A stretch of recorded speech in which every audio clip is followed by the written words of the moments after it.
The Monty Show, the truth in sports talk streaming.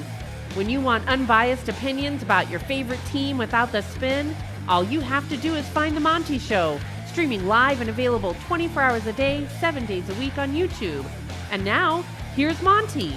We are back, MFers. How the heck are you? The Monty Show live. Hi, Jake. Did you miss doing the show yesterday? Yeah, especially after everyone's like, "Hey, you guys got a show today?" Hey, where are you guys at? You guys got a show today? No, we were on the golf course. Today. Sorry, boys. 27 holes of terrible golf leads to a great show today, presented, as always, by The Advocates, theadvocates.com, the best injury attorneys in the business. Again, you guys, and I just can't say this enough, if you're somebody that is a bicycle enthusiast, a motorcycle enthusiast, we've already had many accidents involving motorcycles and bicycles and scooters. Please put a helmet on. The Advocates remind you to please partake in your best life and do it safely. And if you get in an accident, please do not trust your insurance company.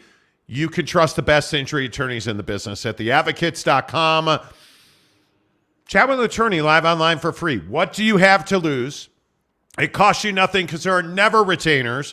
There are never consultation fees. No. Chat with an attorney live online today at theadvocates.com. Well, while we were away yesterday, apparently all hell broke loose in the TV industry. Our fine friends at Scripps Sports just keep doing the job. They sign a deal with the Las Vegas Golden Knights to distribute Golden Knights hockey across 4 states, including Utah and Nevada. A big win for, I think, both Scripps and for the Las Vegas Golden Knights. As we've talked a lot about on the show, we are big believers that local distribution is the future of sports television.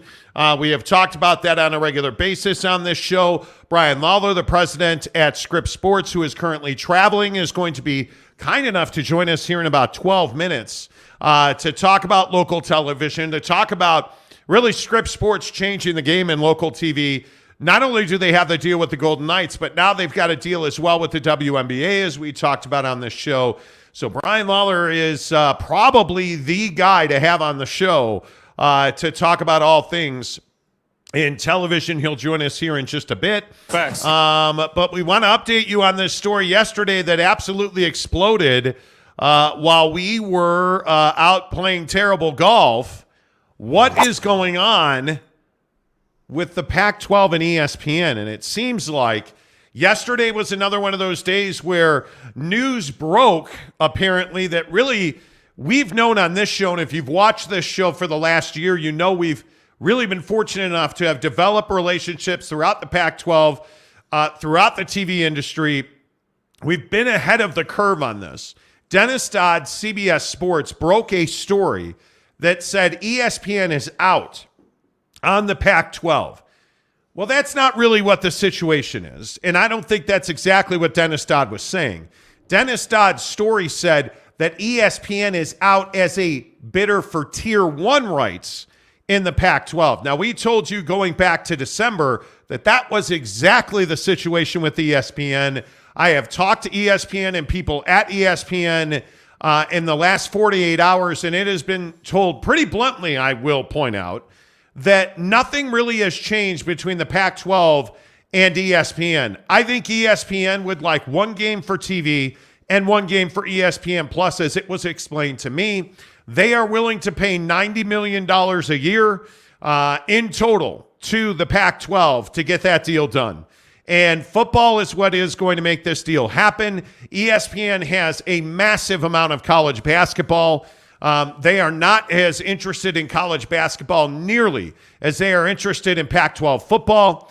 They are willing to pay $90 million a year, and that is it. That has been the sticking point. The other issue is that, as it was explained to me, is that the Pac-12 really would like to do a deal with Apple TV. But Apple really does not want to do a deal with the Pac-12 that involves anybody else. That's a huge problem. I was also told today by sources close to the situation that Amazon is in fact out. They have not spoken to the Pac-12 in several months, Amazon is really, from what we understand, focused on other initiatives, including the NBA, which is up for bid coming up in the coming months, which, as well as we told you on this show, ESPN is looking to put billions of dollars into their NBA deal, which, again, if you don't know, NBA TV rights are coming up for renegotiation. NBC Sports, Turner, ESPN, and Amazon are thought to be all significant bidders for the NBA. The NBA has made it pretty clear that they are going to do a deal with ESPN. We have heard a number that it's about $4 billion a year that ESPN is going to bid on NBA rights. So they just don't have a need for a ton of Pac-12 athletics. I think the story here is, and what's getting lost in all of this, is that ESPN is not out. They simply are not going to bid for Tier 1 rights. So Fox Sports is out on Tier 1. ESPN is out on Tier 1. And Jake, what it feels like to me is there's not a whole lot of other places for the Pac-12 to go to get their Tier 1 games broadcast. Yeah, not really. And I think that's kind of the struggle is like everyone yesterday was like, oh, well, ESPN's out, so where's the Pac-12 going to go? And I think that's kind of been the overreaching conversation, at least on our show, is like, hey, what's the best case scenario here? And that's why I think when you look at what Scripps Sports is doing and what some of these TV deals going down look like, it makes a lot of sense, right? Like, why would ESPN pay any more than they need to the Pac-12 when the Pac-12's product isn't super desirable on a national level, right? Because we all know, obviously, ESPN is a national brand, right? Like, that's just how it's set up. So if you're the Pac-12, I still maintain it doesn't make a lot of sense to go with ESPN given the certain position your conference is in. You need to make money, like a lot of money. And the way you do that is you put your programming into a position where it can be viewed by as many people as possible in your market. Somebody in Boston doesn't care about Washington State. Somebody in Chicago, somebody in Florida, anybody, east of the Rockies, as they say, doesn't care nearly as much about Pac-12 athletics and obviously Pac-12 football. So to me, it was no surprise when this whole ESPN thing went down yesterday. Right. And I look at, a guy like Brian Lawler coming on the show to talk about this. Like, I look forward to his insight because I really do believe, and again, we've talked about this a ton on the show, the time is now for doing TV deals and distribution deals that get into your local market based on your geography. So that's why San Diego State going into the Pac-12 makes a lot more sense than,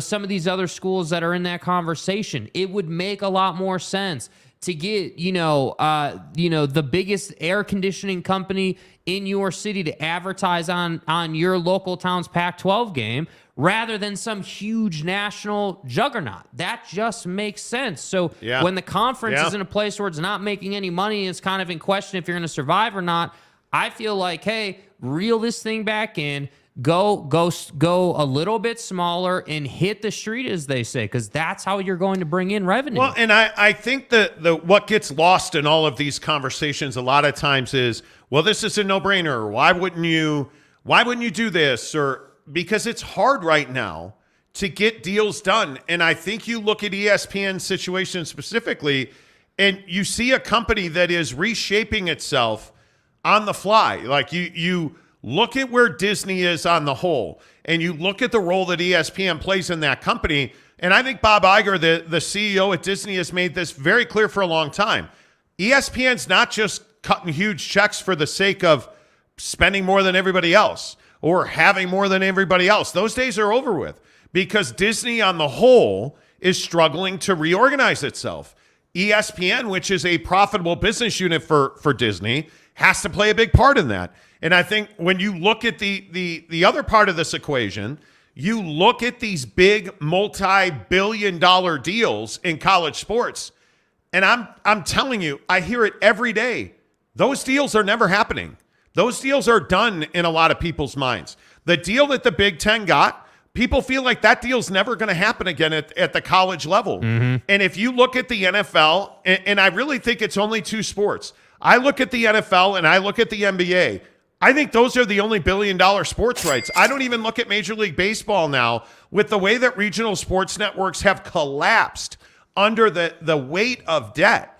I don't see a way for Major League Baseball to get billions of dollars. This situation in Phoenix, where Phoenix went to a company called Gray TV to distribute the Suns and the Mercury games throughout the state of Arizona.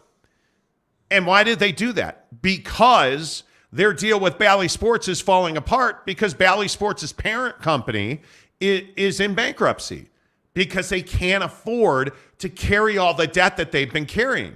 And I think that the structure of TV deals is unknown.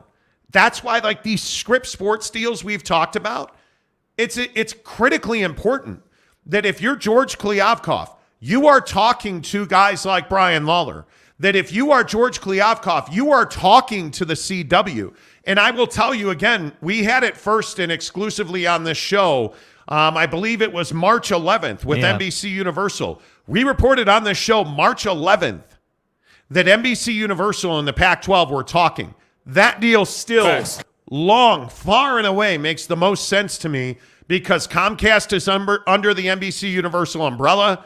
You know that the Pac-12 and Comcast have $50 million in business to decide how that money is going to get paid back. I think from that angle, it makes a lot of sense. I think the multi-platforms that NBC Universal offers, whether that is NBC Network, whether that is the Peacock, whether that is USA Network, which we specifically talked about on the show, that USA Network is going to be the primary carriage spot for Pac-12 sports if that deal gets done.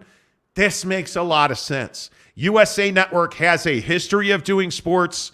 NBC Universal has the wherewithal to produce those events, and they already have unfinished business financially between the Pac-12 and NBC Universal with Comcast that has to get figured out.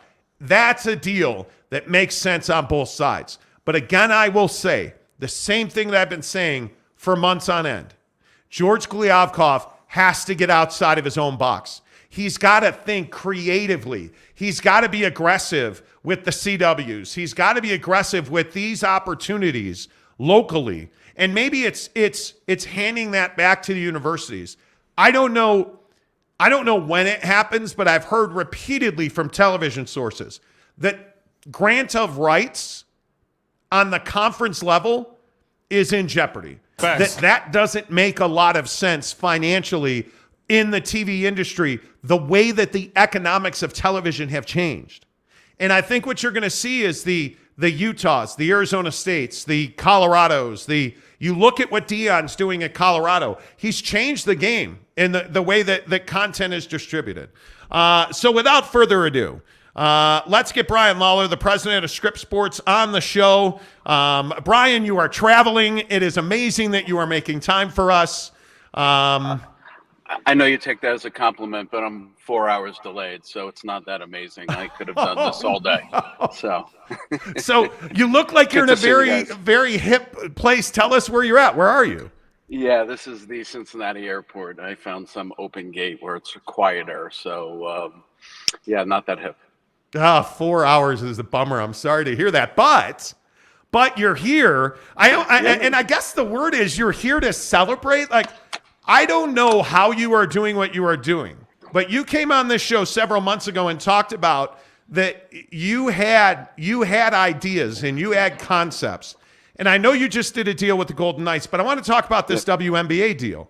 Yeah. Because I think that's the deal that changed the game completely. Talk me through the mechanics of that, and why does a deal with the WNBA make sense for Scripps Sports?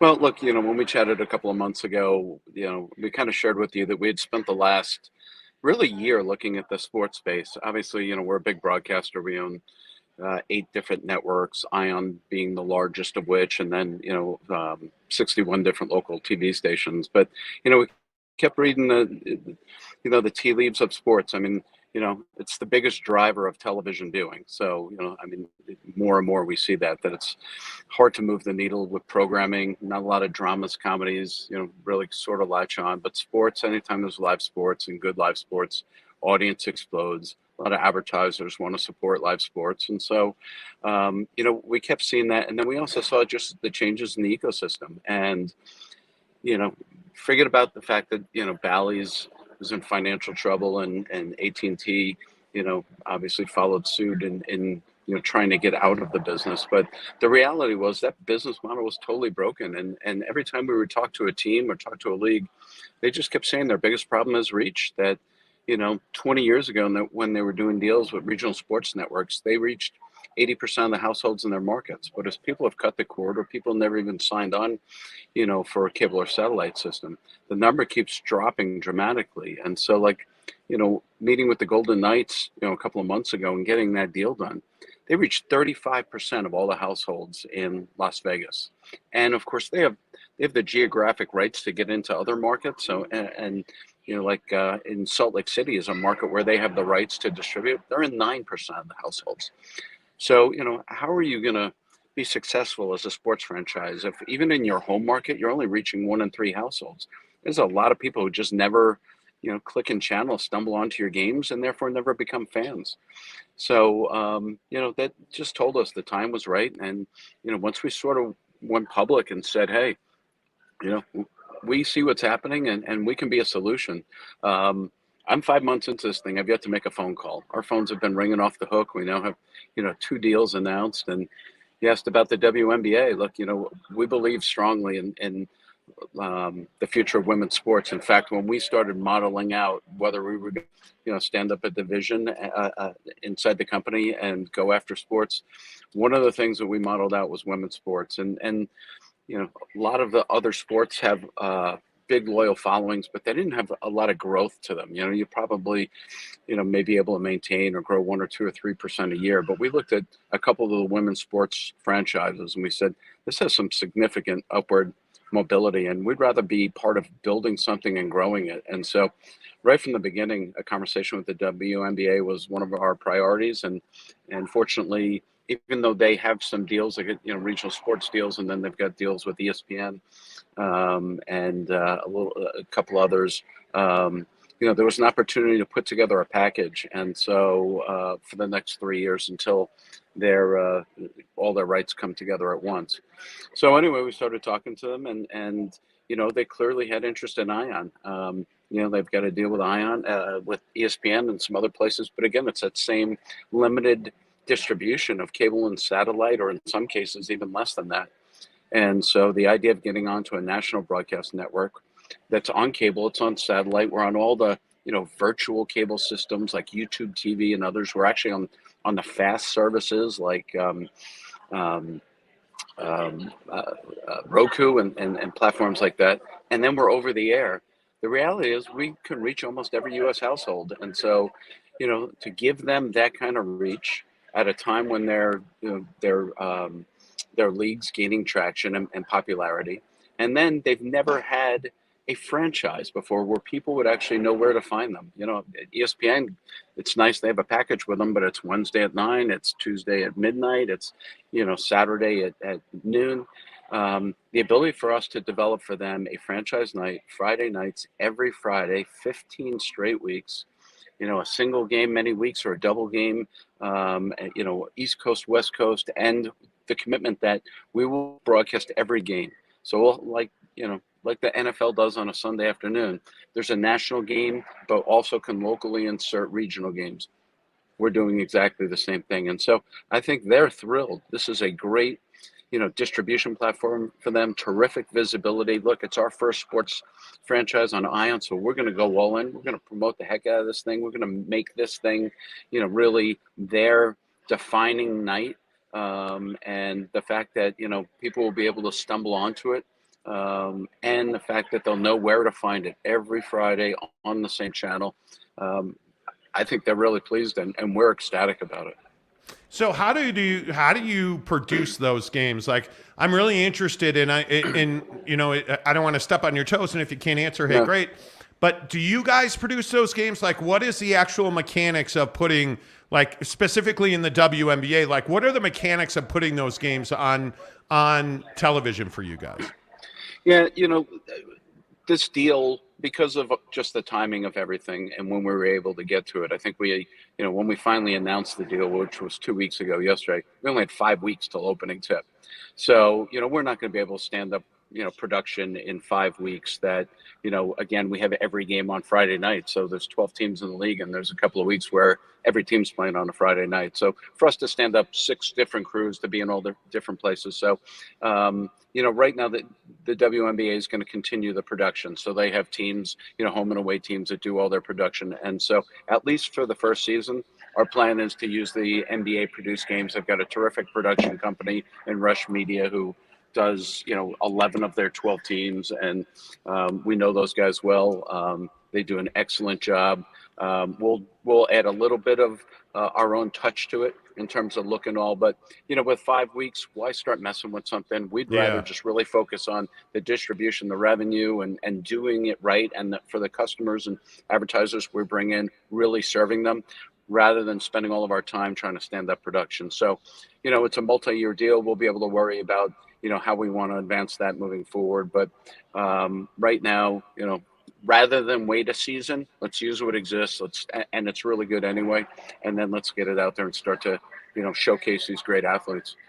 You talk, Brian, about reach, and I think that word is underutilized because we hear about these deals, especially in college, right, with this Pac-12 situation, and everybody wants that Big Ten deal, the $100 million a year, and when you look at the economics of doing a deal on a network basis versus a localized, like the Golden Knights deal, because for us, like, look, I'm based in Utah. Like, that's a huge deal for us. This is an untapped hockey town, frankly, in Salt Lake City. I'm in an arena that hosts the only professional hockey team in this town right now, right? So the question that I ask is, what are the economics of reach? Because obviously for the Knights, it works quite well. So when you look at the money and you look at the reach, how does Scripps Sports win in a deal that seems like, hey, that's a no-brainer for the Golden Knights? Why is it a no-brainer for Scripps Sports? We're really changing the whole discussion on the economics. Look, the old model's broken. The teams were getting paid a lot of money, and yet they weren't, they were down to reaching a third of their audience. So they like the money, but at the end of the day, they're not building fans. And, we've been engaged in a bunch of conversations so far with teams, and everybody from the beginning understands that, comes to us and says, we have a reach. And we just say, look, we're not interested in coming in and just paying for your rights, and we're not going to pay you what you used to be paid. Look, your old provider is either out of business, bankrupt, or not going to pay you what they were paying you. So that doesn't work. So let's talk about, are you interested in a partnership? Look, we will write you a right. We will pay a fee to be your partner. It's not going to be what you used to get, but think of, and let's model out the value of going from reaching a third of your audience to 100% of your potential audience. So number one, can we double or triple the ratings of the games? What does that mean? We can bring in a lot more advertising revenue, higher sponsorships. So sponsorships are worth more. So there's a, enhanced revenue stream there. If you're reaching 100% of your audience, now ticket sales, right? You can drive more ticket sales. You can sell a lot more merchandise. In states with sports betting, now more people are more engaged, so they're betting on your team more, and teams get some cut of the action on that. And so there's all new revenue streams. We can partner and create a direct-to-consumer platform that might have second audio streams or guest, think of like the Manning cast and stuff like that. But also you own all that data. So you get all the data about your fan and the ability to own your fan. And so our conversation is, hey, look, we're not going to pay what the last guy did because that doesn't work anymore. But if you can, increase your advertising revenue through more eyeballs, if you can put more butts in the seats in the arena, if you can sell more merchandise, if you can get more sports betting, what does that add up? Does that get you whole? Does that make you more on direct to consumer? What other revenue stream can be created there? And you get all that data that you own your fan. What can you do with that?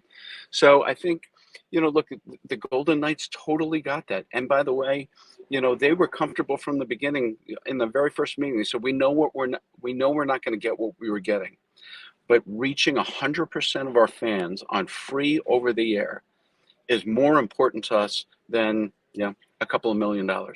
And they remained consistent through that, through all of our conversations. Their goal was always, let's put this product in front of everybody. And by the way, not just, inside of Vegas. They want to get, the product out to Montana, to Wyoming, to where you guys are.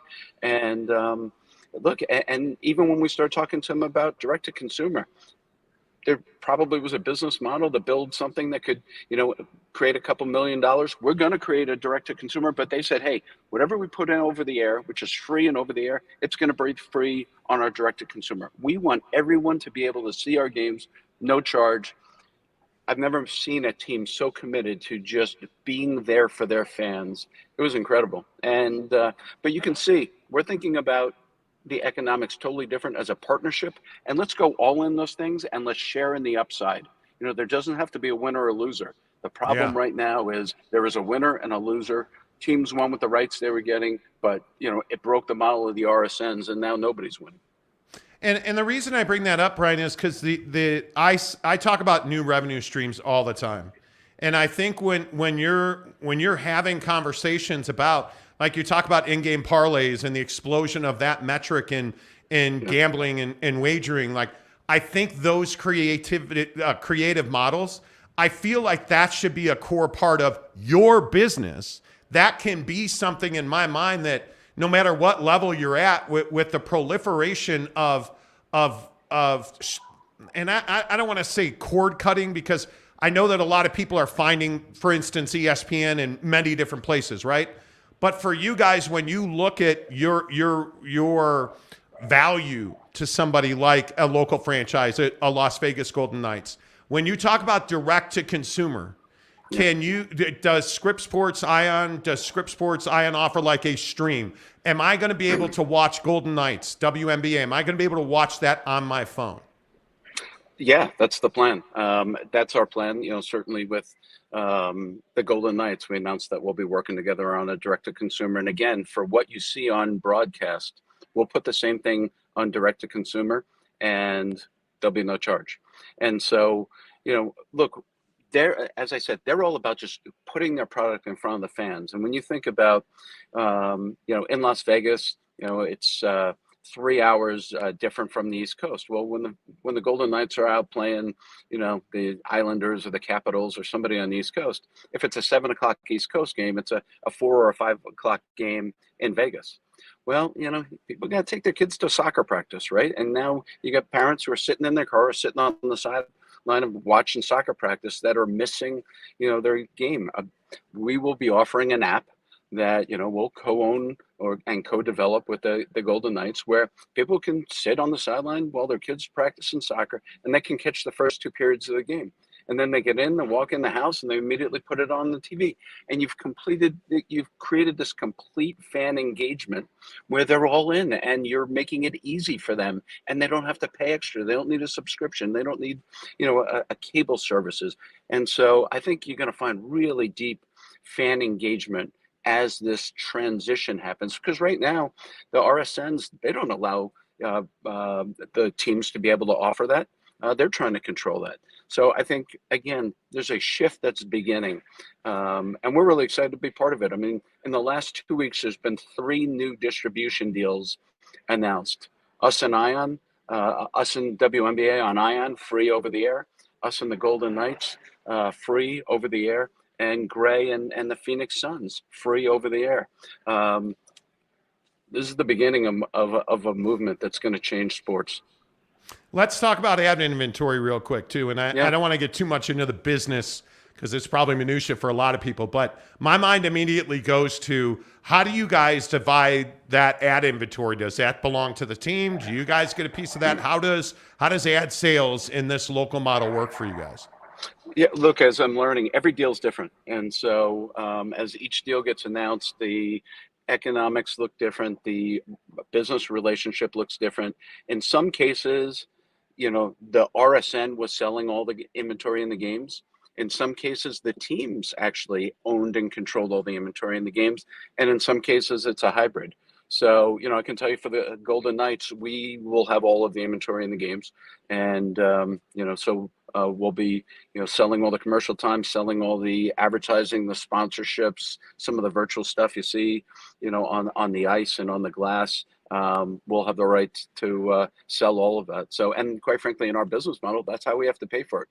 We don't get the distribution revenue from the cable and satellite systems that was reliant, and that was the business model, this arbitrage model that sort of ran the RSN business, and that's broken.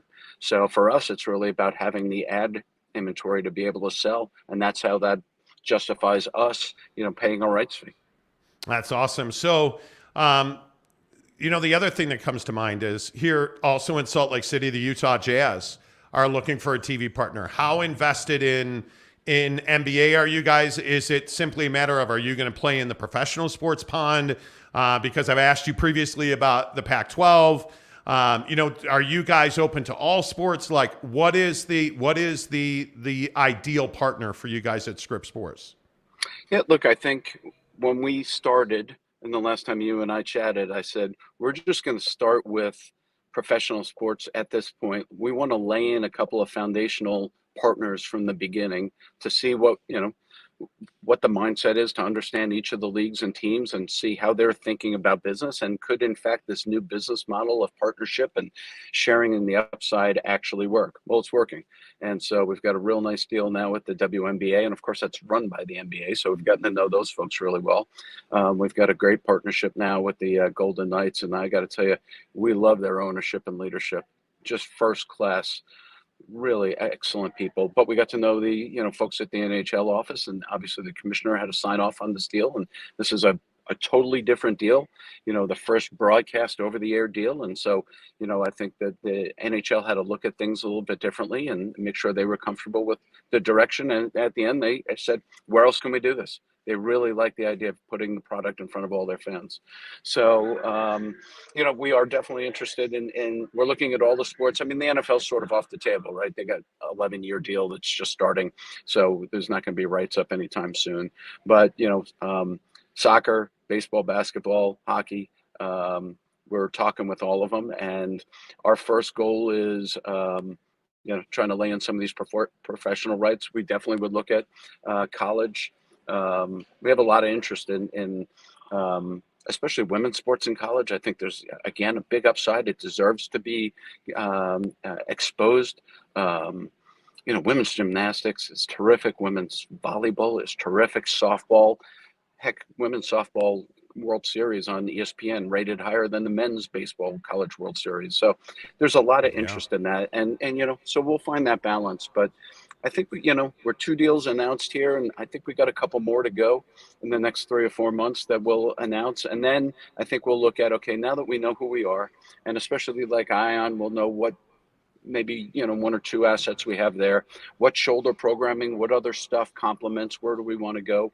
But I would say, we're definitely going to keep looking in the professional space. There'll be some college space, and then there's a lot of other stuff out there. Some of it's interesting, some of it's goofy.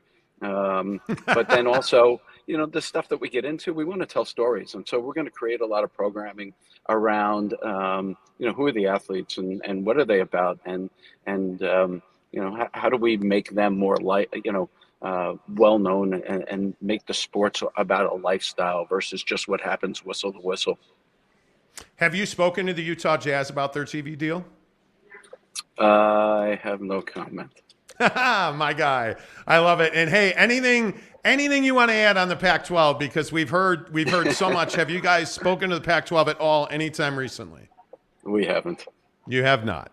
Well, hey, what you have done is spectacular, and I appreciate that you're always so willing to come on, even when you're sitting at the airport, like about to, in moments, hop on your flight. In 4 hours. You guys kept me from grabbing a beer 2 hours ago. So now that I'm done with this, I can't wait to get a cold beer while I sit here another hour.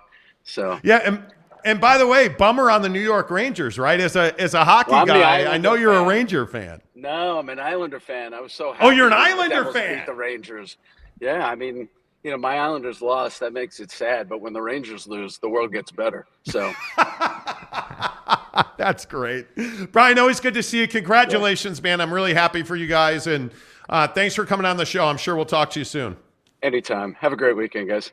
You too. There's Brian Lawler, the president of Scripps Sports. Just I think a really good conversation. I told you last time we talked about Scripps, those guys are doing it right. And I think if you're just tuning in, again, we've been talking about this because I think like in our local market here in Salt Lake City, for those of you that are not here, I don't know how Ryan Smith and Scripps Sports have not had a conversation. I mean, certainly they must have. We have asked the Jazz for comment. They have not replied to that.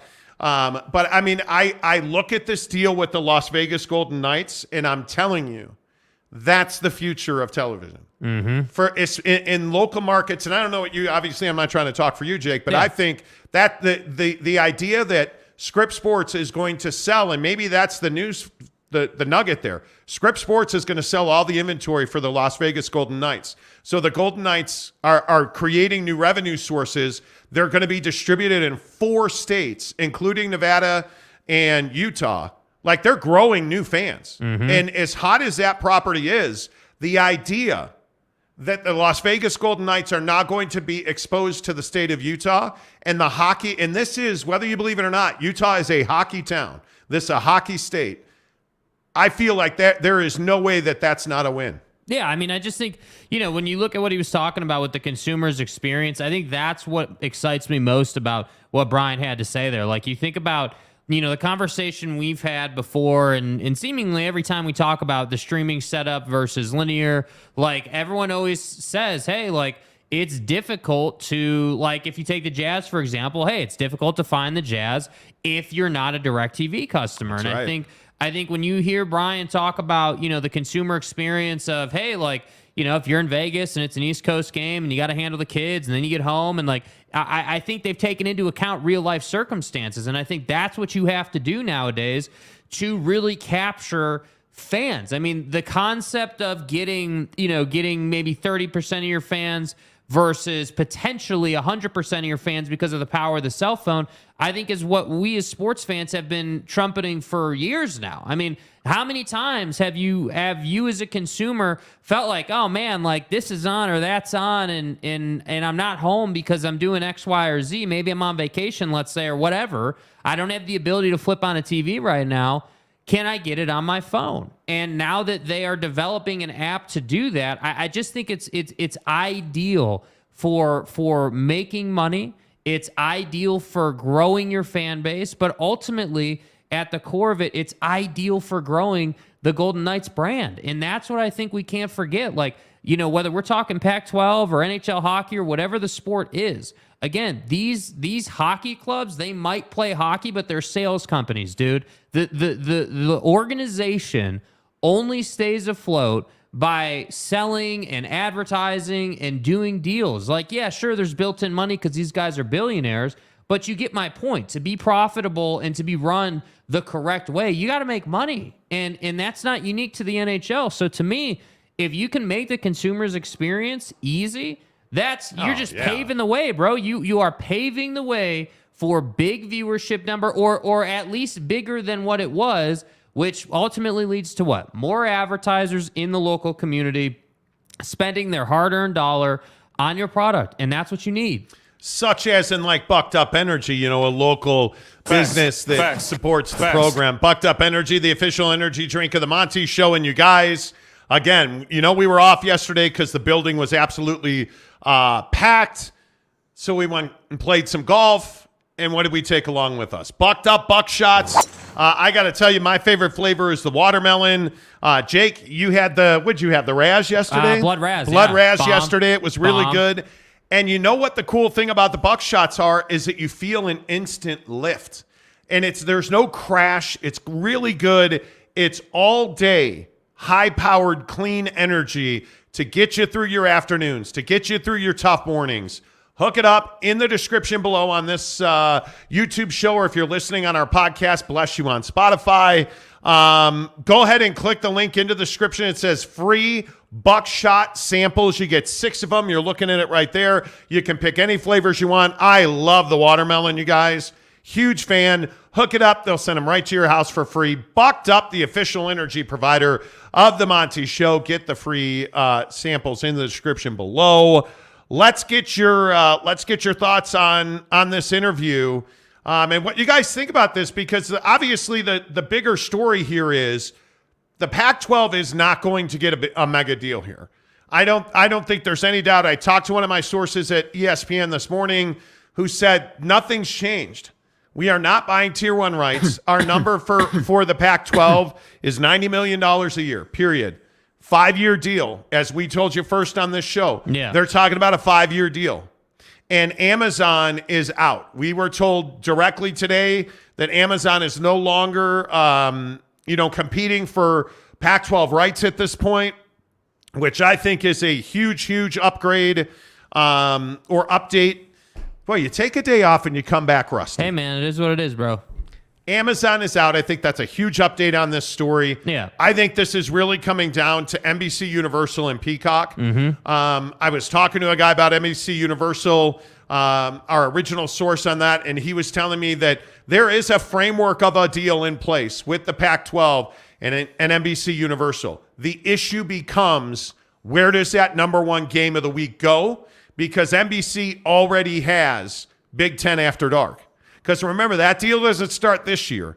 This year, Pac-12 sports, this coming football season in the fall, Pac-12 football is going to be on Fox and ESPN. So you don't have a need this year. Yeah. But what happens in 2 years is you're going to have USC and Ohio State in the late window. Yes. So where does NBC put that? Because ultimately in the Pac-12, I think we've established this for a very long time. The chancellors and presidents in this league are not going to accept a full streaming deal, and they don't want their best marquee game on stream only.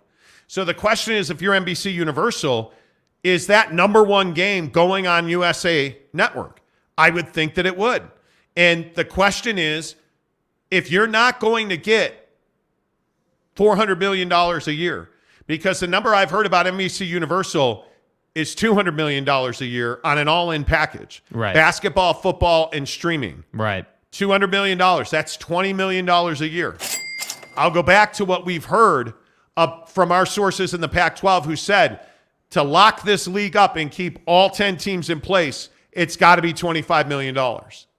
Well, that's not going to get a deal done. Can you get 10 chancellors and presidents to sign a grant of rights at $20 million a year? Obviously not. I think that's going to be a real challenge. Yeah. No, I think that's going to be tough. And I think what's really interesting is, like, when you talk to guys like Brian Lawler, you start to understand that guys who are in the industry really understand all the details and understand, what the consumer wants. And the more and more we have these conversations on the show, and the more and more that I hear guys like Brian talk about their business, I start to understand, and it becomes very clear, even more clear than it's been, that I don't feel like George Kliavkoff understands the consumer. I don't feel like George understands, like, what the consumers had to go through, being that the Pac-12, TV deal or Pac-12 network is only on Dish Network. It's not on DirecTV, or, like, the fact that there's not a great way to find it through an app, like, all this stuff that it just doesn't seem like you quite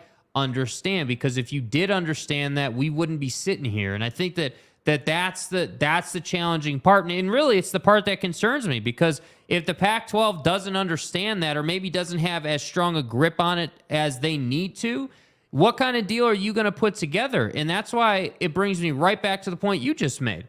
How in the hell are you going to get these people, the 10 schools, to agree to a grant of rights in this setup? I just don't see how you get there right now. But I look at the Golden Knights deal with Scripps Sports. They're not just in Nevada or Las Vegas.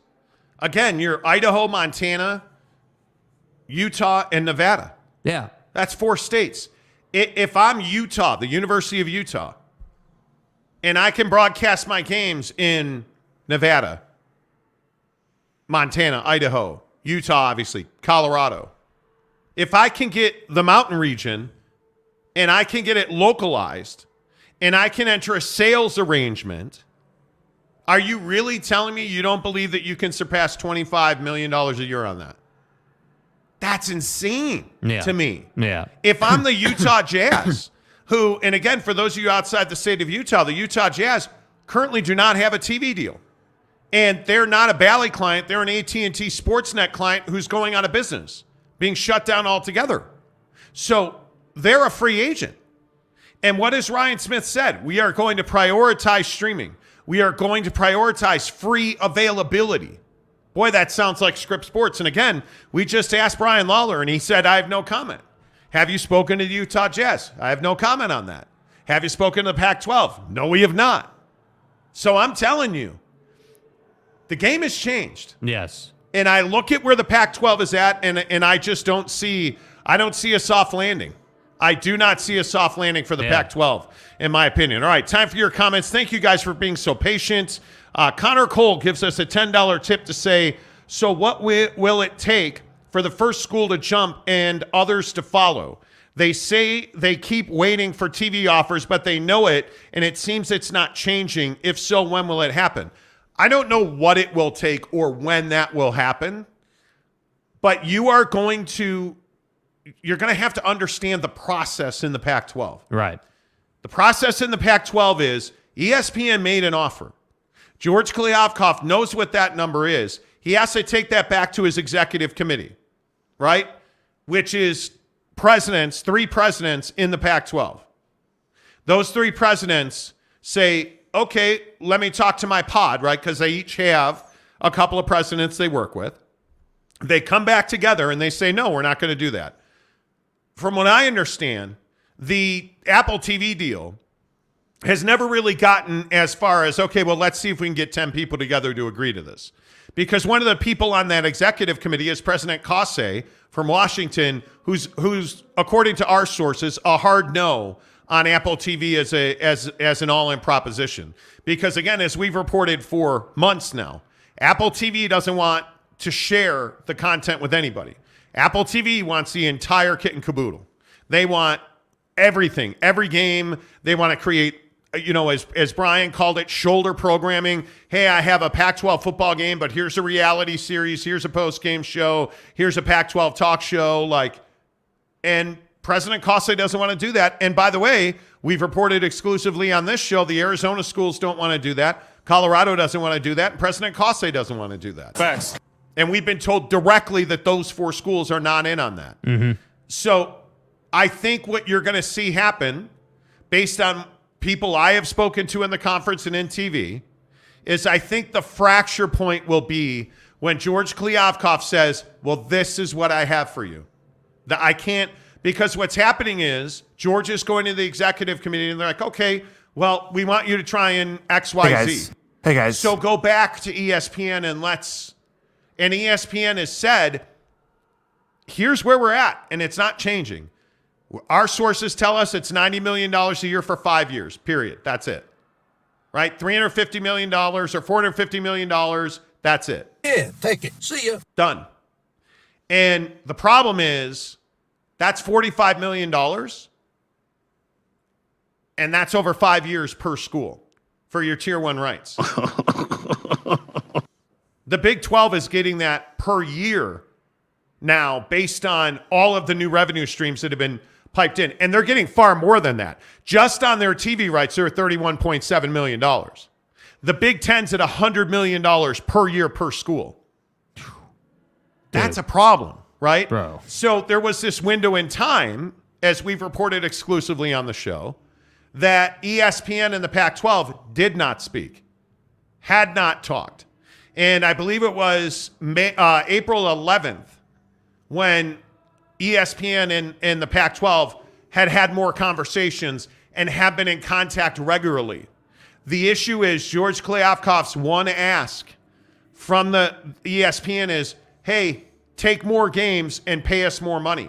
And ESPN's answer to that is, we don't have a place to put them and we're not paying more.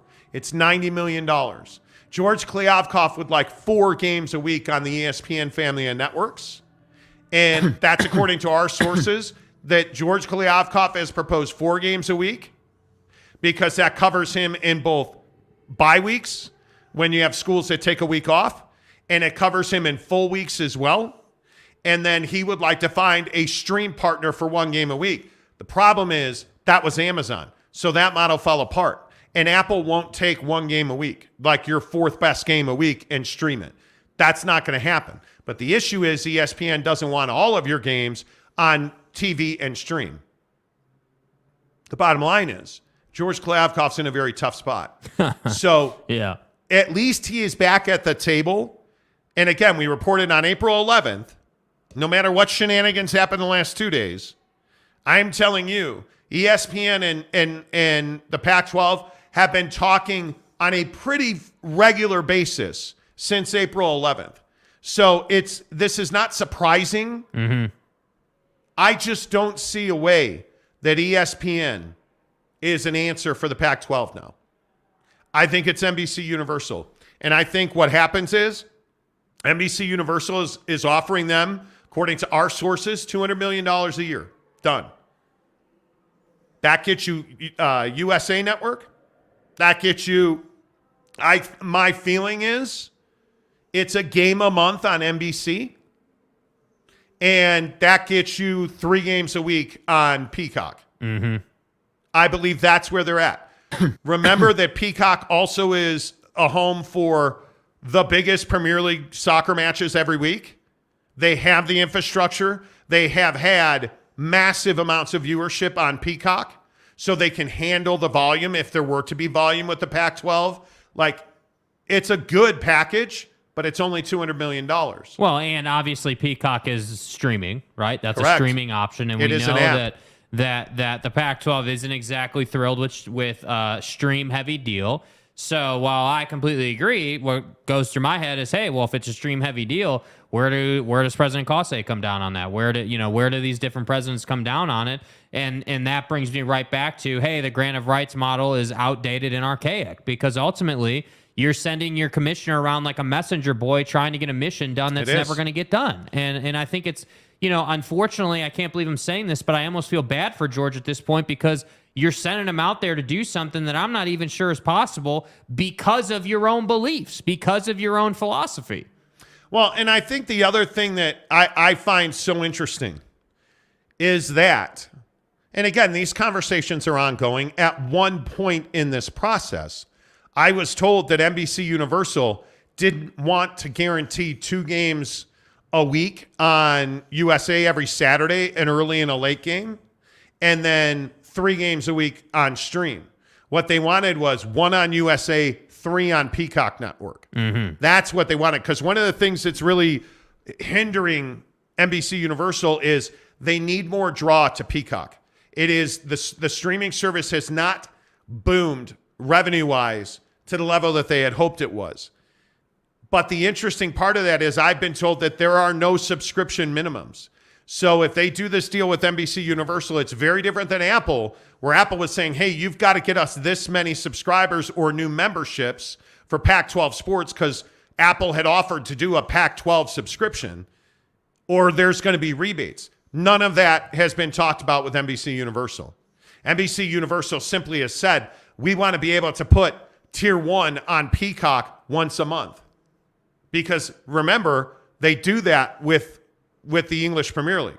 One game, usually once a month, 1 weekend a month, a massive football match is on Peacock. Pac-12 has said never. Tier 1, our best game every week as judged by us. Mm-hmm. The Pac-12 also wants the definition of that Tier 1 game. Hey, our biggest game that week is on USA Network. So they're close enough that they're at that level. They've drilled down several layers. Yeah. And I specifically asked Brian Lawler from Scripps Sports, who's producing the WNBA? Because the other thing that I heard yesterday was that NBC is willing right now to deploy their assets to produce Pac-12 football, which is a big, big deal for the Pac-12 network.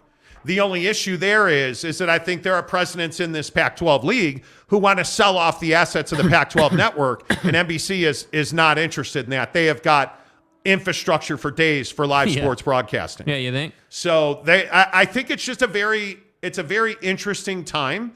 And to really, again, to circle back to Connor Cole's question, I think you see members leave when George Kliavkoff says, hey, look,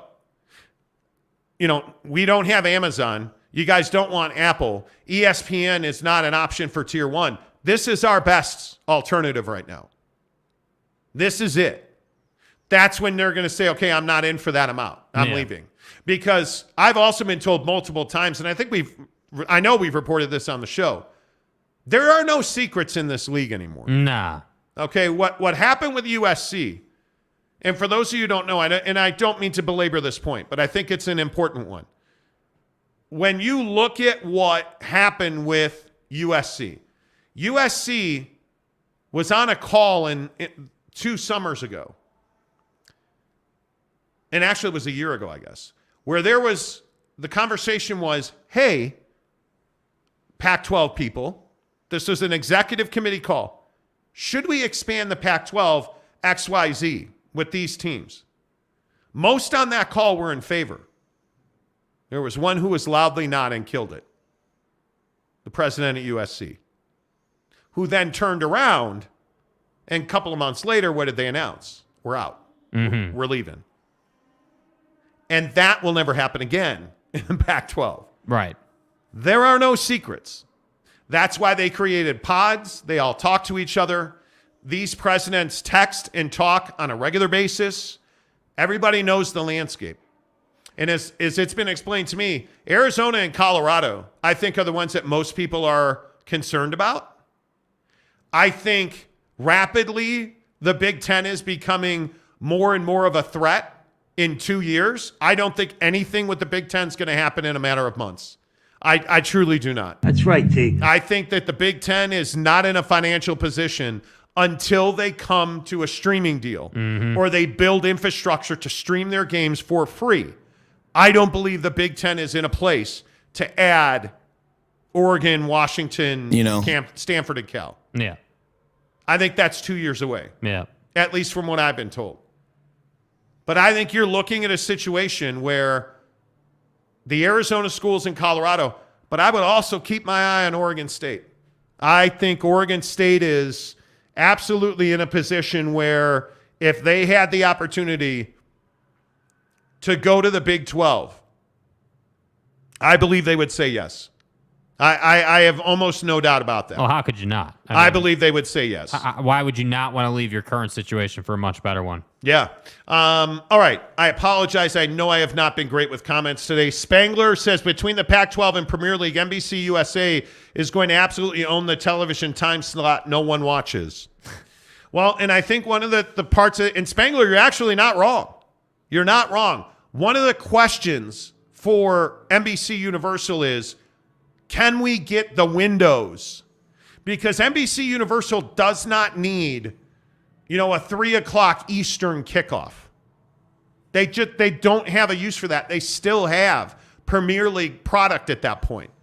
What they need is more of a 5, 6, 7 Eastern kickoff. Hey, are you willing to do 4:10 as a kickoff to start your Pac-12 doubleheader on USA Network? And are you willing to push your other schools to Peacock in a later window to fit around the English Premier League? I think this is an incredibly important conversation. Yeah. And the other question is, what happens during Olympic years? Right? Like, where does the Olympic contract go? Because I think that's a huge question. Because NBC Universal is one of the few that has all of the infrastructure for Olympics in place right now. In place right now. And before I forget, because it's on my mind right now, the other thing is the Pac-12 wants nothing to do with CNBC. It doesn't want the NBC family of networks. The Pac-12 wants USA. They want to know exactly what Brian Lawler talked about. Here's where our games are for the next 5 years. And NBC, USA Network, or Peacock. Yeah. That's what the Pac-12 wants. So I think it's very interesting. Let's see. Jimmy says, I'm going with the teams most likely to go to the Big 12. And who do you think those are? Nick M. Arizona is an odd duck, part of the year on Mountain Time Zone and part of the year on Pacific, since they don't do daylight savings times. No, the clocks never change in Arizona. Right. Trust me, as having been a resident, they are not. But you look at what does the Big 12 want? Well, they want a fourth time zone. Yeah. They want a fourth time zone. Oregon State delivers them that fourth time zone. Well, and I think Oregon State delivers them an absolutely viable athletic program that will bring people to the screen. And I think when you look at Oregon State, I think one of the other things that Oregon State does is Oregon State sells Papa Murphy Taco Grande pizzas. Hi, I'm Kylie, and I make fresh, delicious Papa Murphy's pizza. Hi, I'm Zach, and I make the Papa Murphy's pizza. Sure, that's take and bake. We built it with the freshest ingredients. You bake it fresh in your oven. By you mean me, so technically, I make the pizza. Super good pizza, Kylie. Oh, Kylie, so good. Right now, enjoy big-time taco flavors on a pizza with the limited-time Taco Grande. Papa Murphy's, change the way you pizza. Yep, use the promo code Monty25 to get 25% off your purchase of $25 or more at Papa Murphy's Pizza. It's Friday night. That means Papa Murphy's Pizza, my friends. Download the app. Order it right now at 4 o'clock Mountain Time, right? What does that get you? Anytime you want to pick it up, 6:15. All right, great. It'll be on the to-go rack at 6:15. Fresh and ready to put in the oven. Perfect. And again, I don't like violence. You guys know that. But if you're going to put pizza sauce on your pizza instead of barbecue sauce, I mean, I might not have any. No, I'm kidding. Traditional crust barbecue sauce, then pile on all your trash, right?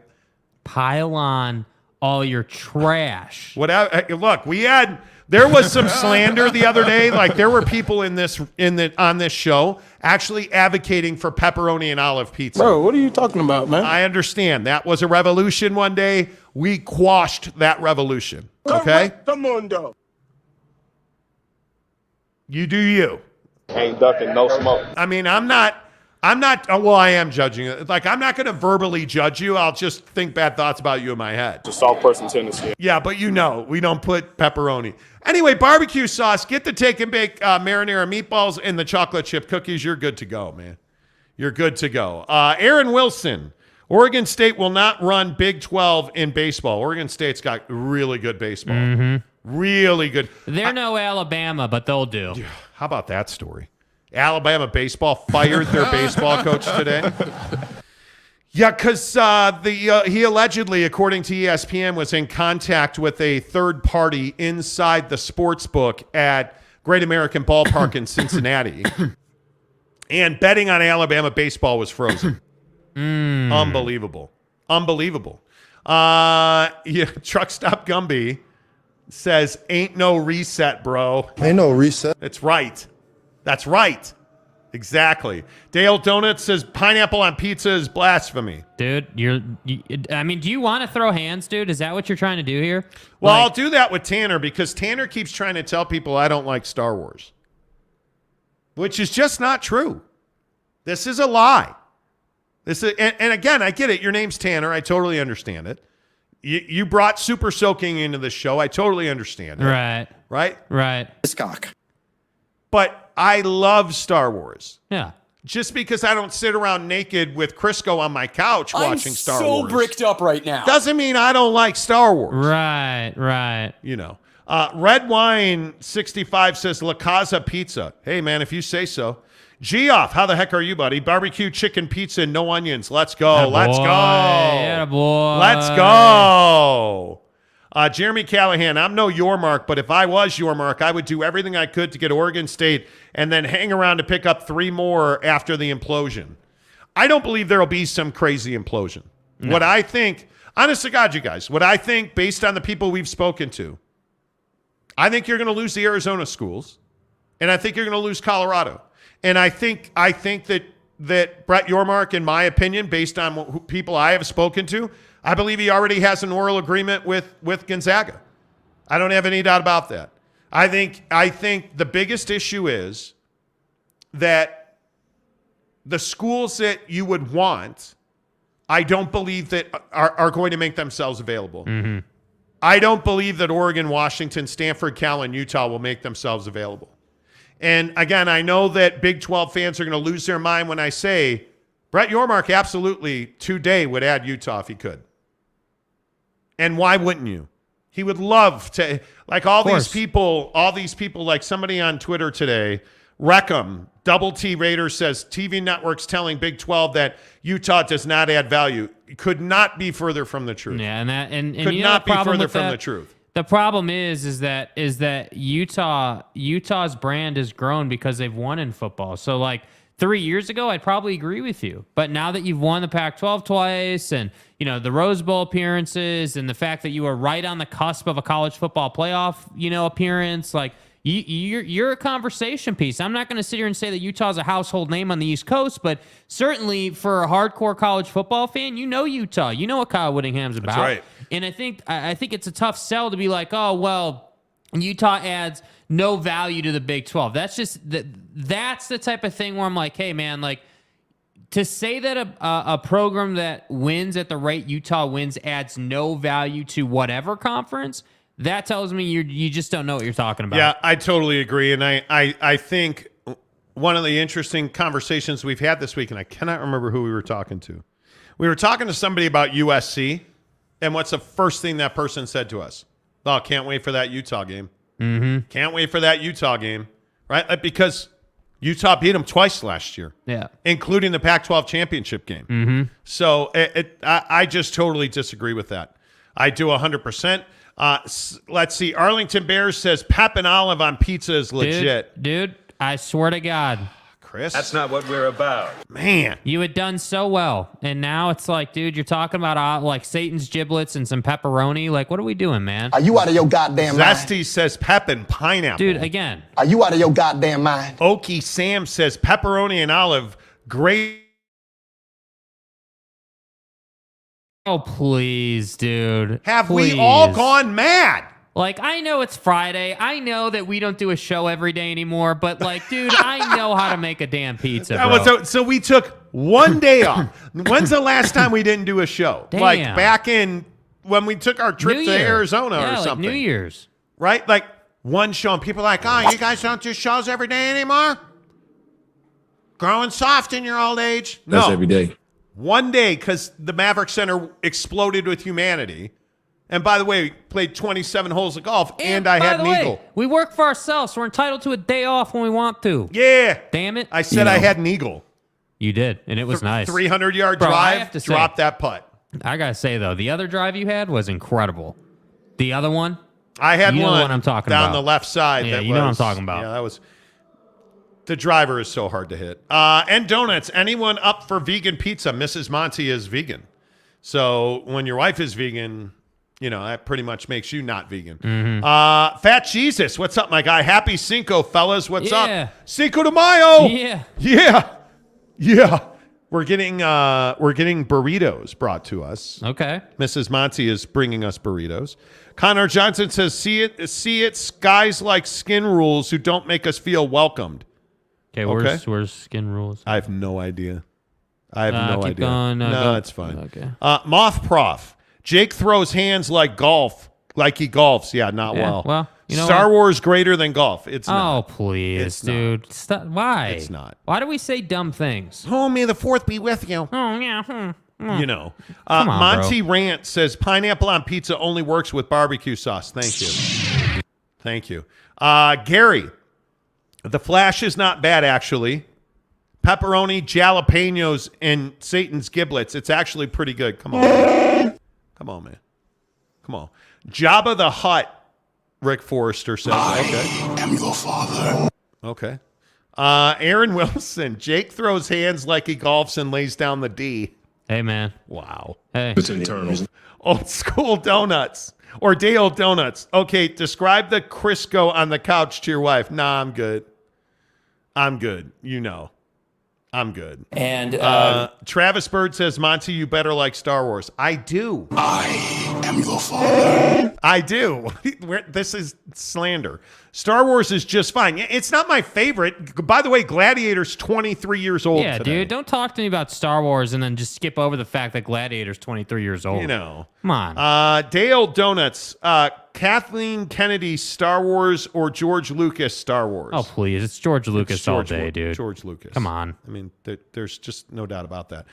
Saul Goodman, San Diego better than Utah. San Diego, like the city? Like tacos and margs? Yeah, you're probably right. Absolutely. Yeah, you're probably right. Old Town? Yes. Yeah, dude. Oh, my God. Mr. Preston. Wow. Bro, dude, he exists. Bro. Hey, y'all, it's been a while. So some news with the Pac-12 TV deal. How about the Monty Show merch? Hey, dude, been trying to see you. I mean, Haven't been able to get a grant of rights on the Monty Show merch, What now? You know. Let me tell you what now. Hey, let me remind you guys about our summer promotion, RSL versus NYFC on June 10th. In the Zag Club at America First Field as we watch RSL football. Mm-hmm. And, since Tanner is slandering us, Jake made an executive decision that, sorry, Tanner, no free food for you. Okay, fuck you. How's that? The Zag Lounge, by the way, is a free gourmet meal. All you can eat and drink, alcohol excluded. Yeah. You get a parking pass. You get a VIP entry. You get pregame on the field with RSL for warm-ups. And then you get seating at midfield, and you get to hang out with us. And this is such an easy way to do this, too. Like, we're not even asking you to leave your couch, right? Like, you can keep the can of Crisco open. You can keep the show going. All you have to do... play with your lightsaber. Yeah, dude. Like, literally just go on Twitter, find American Fork, Big O Tires and American Fork, and tweet at them, hey, I heard about you on the Monty program, right? That's all you have to do. That's all you got to do, man. And then if you want to book your spot, if you want to say, okay, it's not good enough for me just to register, I need to, go to this thing, Tanner. All you have to do is go into Big O Tires and spend money. Make sure you get a picture. Make sure there's some kind of proof that you did. That's all you have to do. It's not difficult. They do everything. Oil changes, alignments, tires, obviously. But do you need a tune-up? Do you need tint? Do you need a lift kit put on your Jeep or your truck? They do all of it at Big O Tires and American Fork. Our guy Ryan is a fantastic supporter of BYU football. If you're a BYU fan, find him on Instagram. Find him on Twitter. You're going to see all. They just did Zach Wilson's Porsche. Kingsley Suamataia has a Grand Cherokee that they work on for him. You name it. They've got over a dozen BYU football players who come into Big O Tires and American Fork to get their car serviced. So why don't you go to Big O Tires and American Fork and get an oil change? You're automatically in. You're in, dude. You're in. Oh, you want to enter to win? All you have to do is find them on Twitter or Instagram, Big O Tires in American Fork, and comment on one of their posts. Hey, we heard about you on the Monty Show. Done. That's it. And again, that event, that game is June 10th, RSL versus NYFC. It's going to be a blast with Monty and Jake. So support the good ones. I am super stoked that American Fork, Big O Tires and American Fork is on board because they're just good dudes. They're just good dudes. Let's see. Archer Quick, is Keaton Slovis the starter at BYU? Oh, God. See, Archer, I've warned BYU fans about Keaton Slovis and the fact that he got beat out at USC. He's mid. There's no other way to say it, dude. So he transferred to Pitt, and then now he transferred to BYU. It's a placeholder. In God's name, image, and likeness. He is a placeholder. How do we block people? Because Travis Bird said the Gladiator movie sucked. Dude. See, you don't know. You either haven't seen it or you're just being a jerk. Yeah. Nobody thinks Gladiator sucks. No. It is absolutely one of the greatest films of all time. Yeah. It is my favorite movie of all time ever. It's not close. Widely respected. And I have never heard anybody say that movie's bad. M. Prof is can of Crisco on the couch like all the butter on the toast? That's right. Yeah, that is. And the can is quite full right now. Okay. If I win the RSL tickets, you won't. I'll come dressed up as the Mandalorian. You won't. This is the way. I will hold you to that, bro. It's not. I will hold you to that. You don't have. He's not. Brandon Butler, what's up? Playing with your lightsaber is not allowed without an ID in Utah. Damn, bro. Truck Stop Gumby, polish the lightsaber with Crisco. Yes. Why don't you? I am your father. Dustin Flannery, Monty, do you believe Yormark wants Oregon State? Or does he want Arizona and CU commitment first, as those are closer geographically? I think that Brett Yormark wants... That's a difficult question to answer. I think certainly he wants to add Arizona basketball to the conference. I think the two schools that he would really like to add are Arizona and Gonzaga. I think Gonzaga's done. I think that if I had to guess, he's going to add a minimum of 4 schools if the Pac-12 changes their situation. My guess is he will add Arizona, Arizona State, Oregon State, and Utah. And I think if Colorado changes their tune a little bit, I think Colorado as well. And I think if this happens, San Diego State joins the Big 12 too. Mm-hmm. Because it makes no sense for San Diego State at that point to leave the Mountain West, a very stable situation, to go to the Pac-12, which is very unstable, to change conferences again. Which is why J.D. Wicker went to the Athletic and Seth Davis and said, one way or the other, we're joining the Pac-12 or the Big 12. Right? Notice that door is still wide open. That's what I'm saying. Listen, this situation in the Pac-12, the word that keeps coming back to me is tragic. Yeah. Because there's just no reason for the Pac-12 to be in this position. There's not. Let's get something out of the way right now. This is all self-inflicted damage in the Pac-12. They never had to be here. Again, I will just tell you, they had a chance to have a deal. They turned it down. They thought they were worth more than they were worth. They had a chance to merge with the Big 12 or at least have that summit to talk about it. They turned it down cold. The Pac-12 has always struggled to understand who they are and where they are. And they always and have always struggled to understand you are worth what somebody is willing to pay you. You are not worth what you tell the market you're worth. You are worth what somebody is willing to pay you. Mm-hmm. Look at all the houses for sale in this country. How many of them are overpriced? Well, the Pac-12 is overpriced. There's no doubt about that. The Pac-12, in my opinion, is worth $200 million. And they don't believe that. And it's either going to be a come to Jesus and they're going to take the $200 million and stick together, or they're not. And they're going to lose, in my opinion, 4 teams. At a minimum. That's the simple math. Yeah. That's the simple math. That's why I say, that's why nothing's happening right now. Because, again, it once again is this, as Canzano always says, the domino that's waiting to fall, right? Like, it's this one thing that everyone, including Brett Yormark in the Big 12, are waiting for to happen. And I think, I'm telling you, the Pac-12 is going to die on this hill. They are going to go down to the final, the absolute last possible moment they can before presenting a TV deal offer to the presidents. And again, I don't know, maybe I've shifted on George Kliavkoff, but I'm almost starting to be like, yeah, dude, like, Buddy's on Mission Impossible right now. Like, I don't know how you're going to, truly, I believe the NBC angle is really the only angle you have left, because it's not Apple, it's not Amazon. ESPN doesn't want tier 1. And that's the other thing about the ESPN story that came out yesterday, which really isn't a story. That's been known for a while now, so I don't really know why it blew up in everyone's faces yesterday. But if ESPN doesn't want tier 1, if Apple and Amazon are not options for tier 1, NBC is really the last viable thing.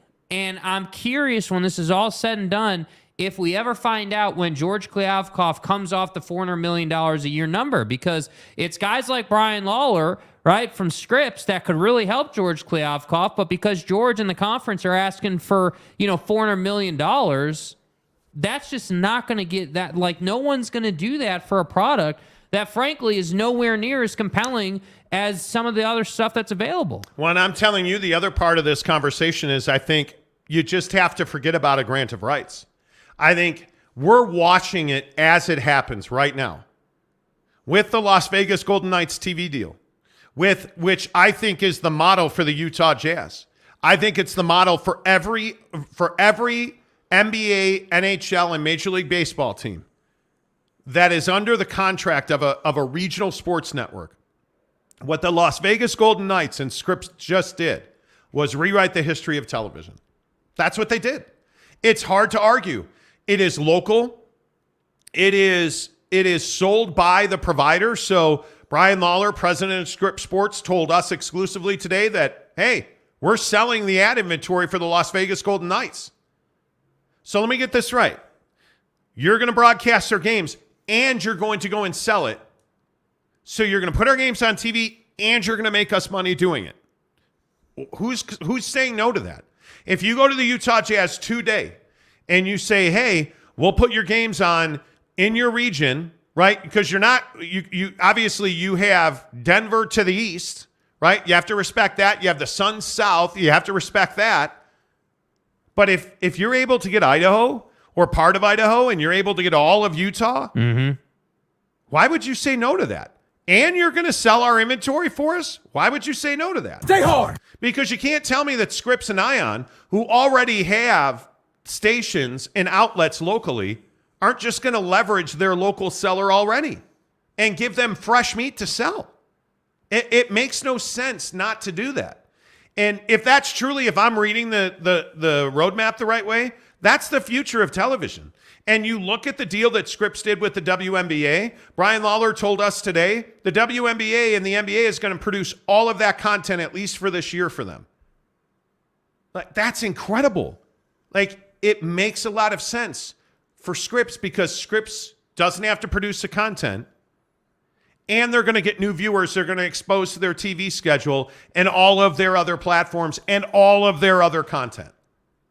And it's women's sports, which is exploding right now. You look at the NCAA women's basketball final, exploding right now. They're making stars. And the WNBA is a massive platform. I think this is a no-brainer. And my question is, why isn't the Pac-12 doing this? I've talked about this for a month. Why are you not going back to your schools and saying, hey, don't go sign a grant of rights with the Big 12. Let's put regional deals together. Now, why they wouldn't do that with the CW, I have no idea. I think that was a huge mistake not to put that deal together with the CW. But if you're the Pac-12 and you are Oregon, right? And you're Portland, are you telling me that throughout the state of Oregon, you can't sell Oregon Ducks football and basketball? Come on, I have a hard time believing that. Yeah. You're telling me that if you are the Washington Huskies, you can't sell through Seattle, Tacoma, and the great state of Washington, you can't sell UW Husky sports? Come on now. Yeah. Gonzaga basketball? Come on now. Come on now. You look at the deal the Suns just did with Gray TV. Are you telling me that Arizona or Arizona State can't go to Gray TV and say, hey, I want to go independent. Will you give me massive reach throughout the state of Arizona? Let's do a deal. You're telling me Great TV is going to say no to that? I have a hard time believing that. And what does that do for Arizona State? That regionalizes them. Certainly, you're not going to be coast to coast. But what does that do? That puts you on in your market. Everywhere across the state. More branding, more sales, new fans. I think there's real merit there. What does that do for the college football playoff? That's yet to be seen, right? Like, how are you going to market yourself for a spot at the table in a 12-team college football playoff? How are you going to market yourself? The answer is I don't know yet. But what I do know is $20 million a year is leaving probably at least 3 times that amount of money on the table as going with a Gray TV, a Scripps Sports, an Ion, a CW. It just doesn't make a lot of sense not to at least explore it. When we're talking about making revenue streams, this is my perennial struggle, right? Like, you know the right thing to do. You know that is to go regional. You know that when you're looking for the best in barbecue equipment, you think Barbecue Pit Stop. Like, it's a no-brainer. It's easy because you know that Barbecue Pit Stop has stores in Logan, Layton, Lehigh, Payson, St. George, and in Murray, right across the street from the mall. You know. Come on. That when you hear Barbecue Pit Stop, you think of the best barbecue equipment in the business with Traeger, Yoder, Big Green Egg, Camp Chef. You know that. You know they're all local entrepreneurs that own and operate those stores. Support small business. You know that at Barbecue Pit Stop. You also know that it's rubs, sauces, spices, wing dust, cauliflower wing dust. You can get it all. And the other thing you get is great service. I love those dudes at Barbecue Pit Stop because they teach me how to make brisket, how to make turkey breasts for the holidays, how to make ham for Easter. When you think about all those big dates, all you do is get the smoker, plug it into the wall, put the pellets in, and hit ignite. And now you have this beautiful turkey breast that you probably got at Barbecue Pit Stop, because did you know they have meat counters now? And in the Payson store, they're in one of the best meat stores, butcher shops in the entire state. You get this big, beautiful ham or brisket or sausage, whatever your flavor is. They're going to tell you how to cook it, how to prepare it. Hey, and by the way, here's the best rub or season for it, right? Here's the best brine for it. Here's how long. Here's the temperature. They're going to show you everything you need to know so you can be the rock star of your upcoming Memorial Day barbecue, of your upcoming summer barbecue, right? You're going to be the star because you went to Barbecue Pit Stop, bbqpitstop.com. Make sure you tell them you heard about it on the Monty Show. Boyd Lake, do folks in Utah even know the difference from real barbecue to grilling? I would think so. If you don't, you should go to Barbecue Pit Stop. You should. Oh, man, dude, smoking it's so easy, dude. Like, you can do anything from, hey, Mom, can I have some dino nuggets? Put them on the smoker. Yes, you did. 15 minutes, done. Hey, Mom, can we have hot dogs tonight? Put them on the smoker. Put the Papa Murphy's pizza on the smoker. Telling you. Cake, baby. Better Call Saul, Papa Murphy's Pizza of the Big 12. That's exactly right. That's right. Is there not? There's a Papa Murphy's Pizza for every occasion. That's right. Let's not kid ourselves. There's no doubt. Just like we had an argument on the show the other day about the best flavor of Bucked Up. Mm-hmm. I'm telling you, it's Miami. Please. Which, by the way, where's my ice cold Miami? Okay, you need some Miami, bro? Where is my, you have one job, and that's to make sure I have a cold can of, let's see. Two Mastas. Larry, I'm believing he's talking to Larry Pilgrim. I know you hate speculation, but Sick'em 365 keeps saying the Pac-12 is on the brink of losing two teams. They're not. They're not on the brink. And look, maybe Sick'em 365 has information we don't. I don't believe that anybody's like, oh, man, can't wait. What time is it? Is it time to go yet? No, it's not time to leave yet. What time is it? Like, I don't believe that there's schools just sitting here hoping and praying and waiting for the Pac-12 to fail. There it is. There it is right there, my friends. Ice cold, Miami. Let's go. Yes, Monty Rant. Are you hiring a new drink retriever? I'd like to apply if you are. Please. Jake, you going to do your job? I know it's all 12 feet of the, well, no, don't say it. Cheers. Yes. It's rock and roll, baby. Let's go. Anyway, Travis Hinton. They have been on the brink for the last year. And that's my point. I don't believe that you are in a position in the Pac-12 where Colorado's ready to go right now. They're ready to go, sure. If you come back and say 20 million is the best we can do, okay, well, I got to explore my options. Quote, call U-Haul. Right? They're going to go. It's not a matter of, hey, I can't wait. Because again, and it pisses people off, I say it every day, nobody's anxious to change conferences. There's not any of these 10 schools. And I would even go as far as to say USC and UCLA that are eager to change conferences. It's a pain in the ass. It's expensive. Pack your shit. Let's go. It is arduous. Come on, let's go, Schlep Rock. And usually there's not a whole lot of money in it. And in this case, you're talking about significant bread because I believe it's a $10 million difference just on a balance sheet. And then we get into all the other revenue streams. Yeah. And I think it's a 30, 40, $50 million difference. Right. But I just think I think it's a very different thing, in my opinion. Let's see. Let's go back a little bit. Dion's burner phone. I think George Kliavkoff is terrified of everything that you're talking about. Maybe he is. Maybe he is. Maybe he's not. I don't know, bro. I don't know. Matt Castleton.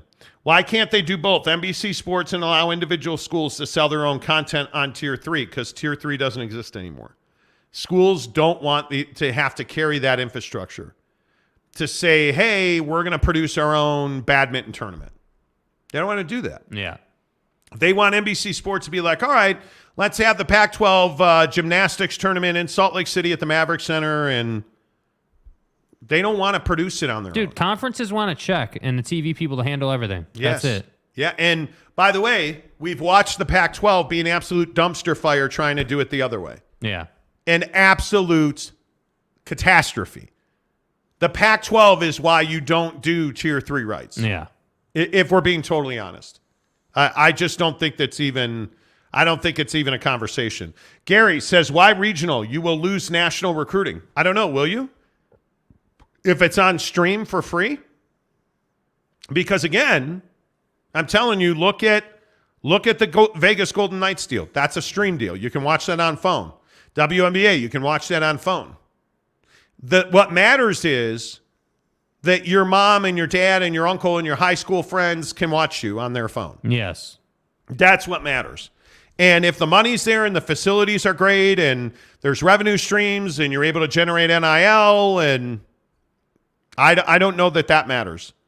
I really don't. Yeah. Now, if you're part of a larger national deal, fine, no issue. But if you're locked to those 5 states, screw that. Bad take. Regional is not the way.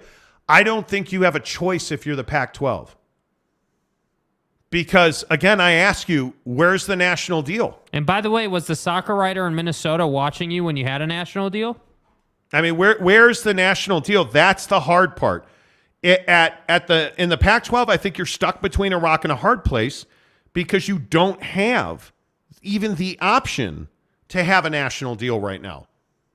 You're not like how many members of the Pac-12 are willing to bite the bullet and say, yeah, we didn't get what we told you we were going to get. What is in opposition? And what happens to Canzano when it's not a $50 million deal that he's been promising? and I'm being honest. What happens to John Canzano when it doesn't turn out that they're getting $40-50 million a year? That he is sworn up and down they're going to get $40-50 million deals. Apologize to that man. What's going to happen? Because and again, whether you believe me or not, we have talked to so many people about this. Administrators at schools, TV executives, like we have talked to a ton of people about this. I have not one time heard that the Pac-12 is going to get a $40 million deal. Not once. I'm telling you that from what I understand and what people at ESPN and other places have told me, they're looking at a $20 million deal per school per year. $200 million. That's it. Yeah. Like I just can't. I think that's proper with their relevance. Like I don't think that's nobody's in the business of overpaying anymore. Yeah, no. Especially after all the RSNs went out of business. Archer, quick. Did Canzano really say USC and UCLA might come back to the PAC in a few years? Yeah. I don't understand the unwillingness. And again, this goes back to the Pac-12 media folks. Who won't acknowledge that their members have talked to the Big 12. Like, it's not a question anymore. Yeah. But you say, hey, by the way, know for a fact, Utah's had extensive conversations with Colorado, and you get this firestorm of, you're a clown, you're a liar. They haven't even denied it. Yeah. They haven't even denied it. Yeah. Arizona has said so. Colorado has said so. They haven't even denied it. Yeah, they're not running from it. Not a single school has talked to the Big 12, you liars. Okay. Like, at what point do you understand that this isn't about propaganda or Big 12 anon? Like, truck stop conference. The Pac-12's biggest issue is they won't be honest about where they are. Like, for the longest time, it was, well, no school has ever stepped back academically. That's not true. Oh, but the money, none of that propaganda that's come out of the Pac-12 is true. Yeah. Whether it's George Kliavkoff talking about back of the envelope calculations, like, it's simply not the case. Yeah. And at every turn, whether it's this show or other shows, what's being reported has been proven to be true. We told you, Utah, Colorado, Arizona have had extensive conversations. We told you, hey, NBC Universal, go check it out. April 11th, I believe we reported it. Or something like, no, it was March 11th. We reported, hey, NBC Universal has gotten involved in the Pac-12. What happened on yesterday? Dennis Dodd at CBS, so all of a sudden it's true. Like, you can lob your insults and you can have your head in the sand. But the truth is the truth. The Pac-12 right now, in my opinion, is going to have trouble breaking, I think, at max $22 million. Facts. And now, again, if you're just tuning in, one of the things we reported today, as the Pac-12 turns, that Arizona State, Washington, and Colorado have said no to Apple TV as a sole distributor, right? We told you that last week. Today, we're telling you that Amazon's no longer in the conversation for Pac-12 rights. Not Tier 1, Pac-12 content, period. Yeah. So you're running out of options. And it just keeps going. Well, and I think that this conversation about arrogance of both the supporters and the conference itself is crazy. Like, not being willing to say, like, yeah, hey, maybe 50 million isn't going to happen. Like, what? You know, maybe that's just not going to happen. Maybe as it turns out, as this situation has developed and moved along, that number is just not feasible. It's okay to say, hey, yeah, like, we're not going to get that. That's okay. But I feel like in the Pac-12, it's not okay. I feel like if you're the Canzanos of the world or a fan of a Pac-12 school or a booster, let's say, it's like as if you have this attitude that you can never say anything bad about Utah, and that's what I struggle with. Yeah, I don't know, man. I think it is. I think it's very tough. Jason W. gives us $2 to ask, which Pac-12 schools would get the same $31 million in the Big 12? Well, according to their deal with ESPN, which has a clause, it's called a pro rata clause. That means that if you are a P5 school and you join the Big 12, ESPN will pay you on par. So you're looking at any of the Pac-12 schools. Now, if you're talking about in the Big 12, yeah, you would get that.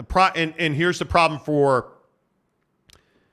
Brett Yormark. But as we were told, I think 3 weeks ago now, Brett Yormark has spoken to Fox about Gonzaga. And Fox has agreed to pay an equal on par was the phrase that was used. Has agreed to pay on par for Gonzaga. Will they do the same thing for San Diego State? Probably I don't know. not. We'll see. Yeah. You know, like it's going to be interesting to see. I don't know. I just think Gonzaga has relevancy. Gonzaga is a brand. It's a power. It's like everything that you would want as a TV partner, you know? And I know they're only basketball. They're not football. But at the same time, like you look at San Diego State, and I know they just went on a run, but is that overall from a TV perspective, is that actually valuable? Because that national championship game did really bad in viewership. So to me, I look at San Diego State and I look at Gonzaga and I look at, you know, how you would compare those two. And you understand why Fox would be willing to pay a full share for Gonzaga, but not a full share for San Diego State. And again, I think that's why you hear the J.D. Wickers of the world talking about how, hey, one way or the other, we're going to get to this conference or that conference. It's just really a matter of time. Because I don't think that he knows. And I don't think that a lot of people know what exactly is going to happen. But what we do know is that they're running out of options, which would force the hand of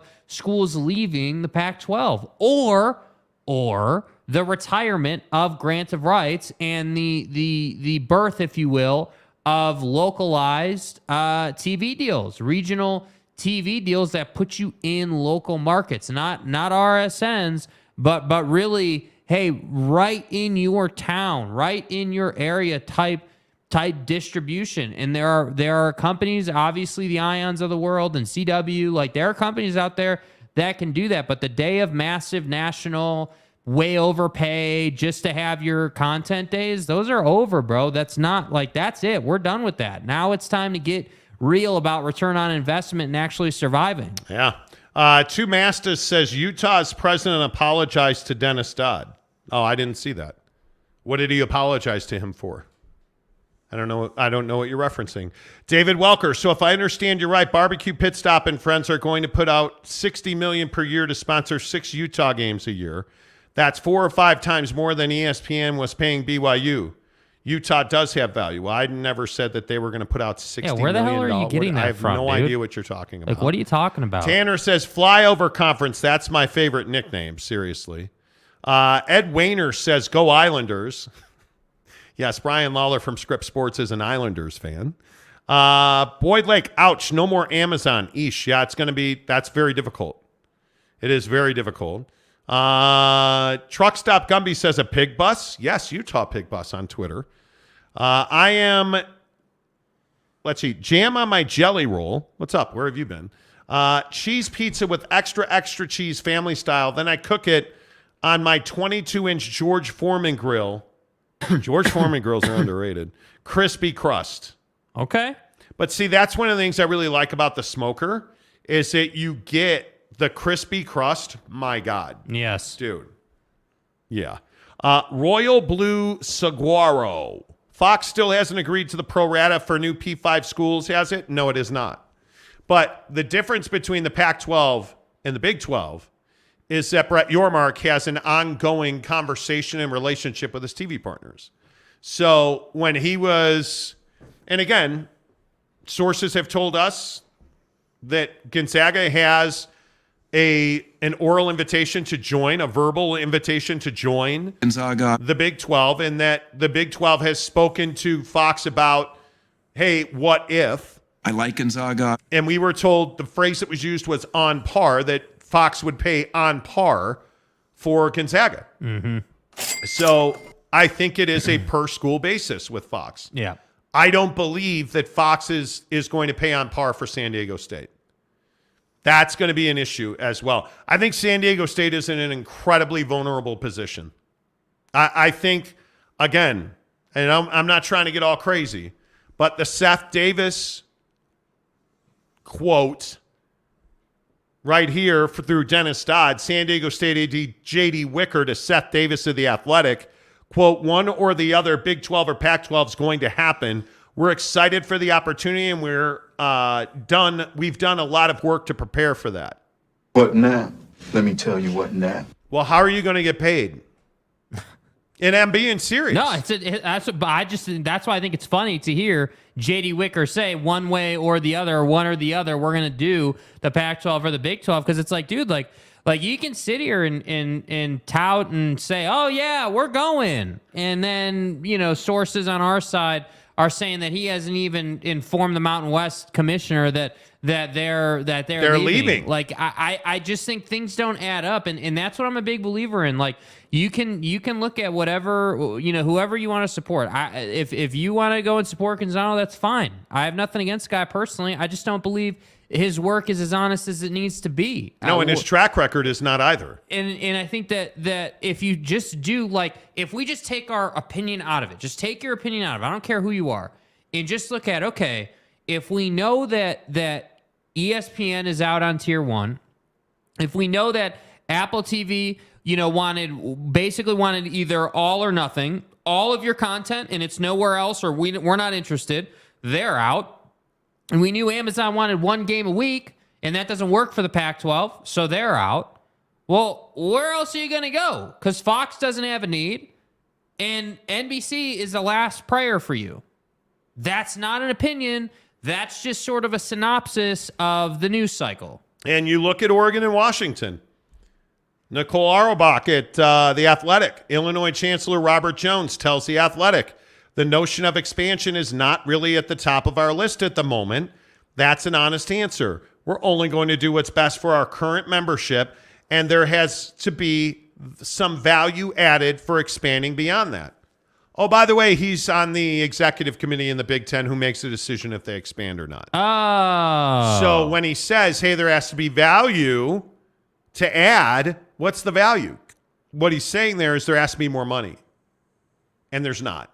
So we can sit here, and I agree with you, Jake. We can sit here and go round and round about this. I just don't see it. Yeah. I don't see it. Yeah. Two Master says, Dennis Dodd claims Mark Harlan apologized.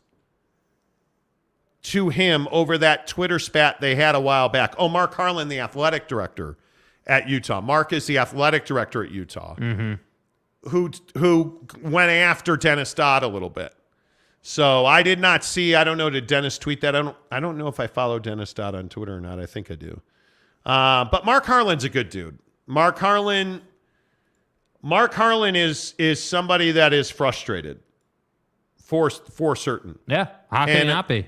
Yeah, so I get that. And Donuts gives us $5 for the Monty Show Golf Fund. Thank you, sir. Appreciate yes, that. we will be putting that money to use tomorrow. Thank you. Yes, we will. Exactly right. Jason W. gives us $2. Not sure four corners. Oregon State, Washington State are worth $31 million each. They are not. No, they are not. They are not. But I think if you are Washington State, your issue is that you need a conference TV deal because you don't have, and I'm trying to be gentle, but you don't have value beyond Pullman, Washington. And you're dwarfed by Spokane and Gonzaga. It makes it very difficult. That region together, that's a very small area. So, yeah. I think there are a lot of schools that are in for a reality check right now. 100%. They're in for a reality check, and I don't know. It's going to play out very poorly, in my opinion. Rick Forrester says Big 12 is only taking Colorado and Arizona. I don't know why you would do that. Why would you only take Colorado and Arizona? Yeah, there's much more opportunity than that. I don't know why you would do that. You're at that point, you're leaving money on the table. Understand, you're talking about the end times of the Pac-12 in that case, right? Like you need to understand. Like I feel like people just throw around, oh yeah, well they're going to take the four corners. They're going to take these two. Like, dude, do you understand what that would do to the Pac-12 or the Pac-10 if they lost even one? And do you understand that Arizona and Arizona State are, I believe, and have been told they're tied at the hip? Yeah. Because why would they split conferences? It makes no sense. Those two are critically important to each other. It's not even you think BYU and Utah are important. Arizona State are down the street from each other. Like, they need each other. Like, if Arizona goes, Arizona State's going. And if you think that Colorado has some kind of iconic value, I ask you, when Deion Sanders wins 3 games this year, and the second half of the season is an absolute orifice-stretching endeavor. Sorry, I thought you said orifice stretching. Janus. It is. Where's the momentum going to be at that point? Do you view this season as a failure? And if you're Colorado, you need this done before you ever kick off a football game. Mm-hmm. You need it done before you ever kick off a football game because the optics are critically important. I can only say that so many times. For Colorado, you are an educational institution until Deion Sanders wins a conference championship. Yep. I think he has to win. Because if he goes 4 or 5 wins a season, that's not winning. I understand we come in and it's Louis, but that's not 4 or 5 wins a year. It's Louis. That's you know funny. what I'm saying? Like, yeah. 4 or 5 wins a year ain't Louis. Yeah, dude. You know what I'm saying? Like, no, 10 wins is Louis. That's why I said, like, we can all throw stuff against the wall, but that's why we don't on this show. Yeah. When do you ever hear us say, oh, yeah, we think, or we don't do that?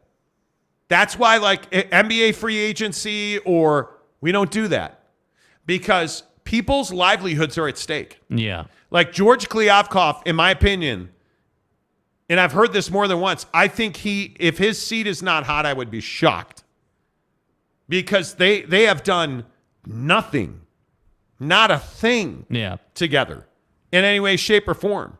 Truck Stop Gumby, Ralphie Burgers for everybody. Please. Thing almost killed Dion. You see the size of that thing's tongue? My God. Jam on my jelly roll. Monty, what's your opinion on the Bears draft pick? Maybe 4 wins next year. Best offensive lineman in the draft, in my opinion. The issue is I think he plays inside. He doesn't play tackle, but I could be wrong. Yeah. Could be wrong. But by the way, did anybody see the Chicago Bears are trying to develop the old race course now? They're trying to get tax breaks because they bought. So real quick aside, the Chicago Bears bought a race course called Arlington Park. It's a prestigious piece of land in suburban Chicago. The Bears buy it. The state and the county reassessed the taxes on it and exploded the tax bill because now the Bears own it and they want to turn it into a football stadium.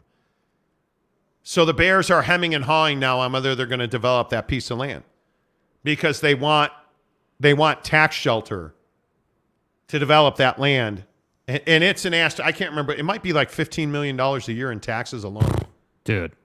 Ain't ducking no smoke. And I think it was $3 million when it was a racetrack last year.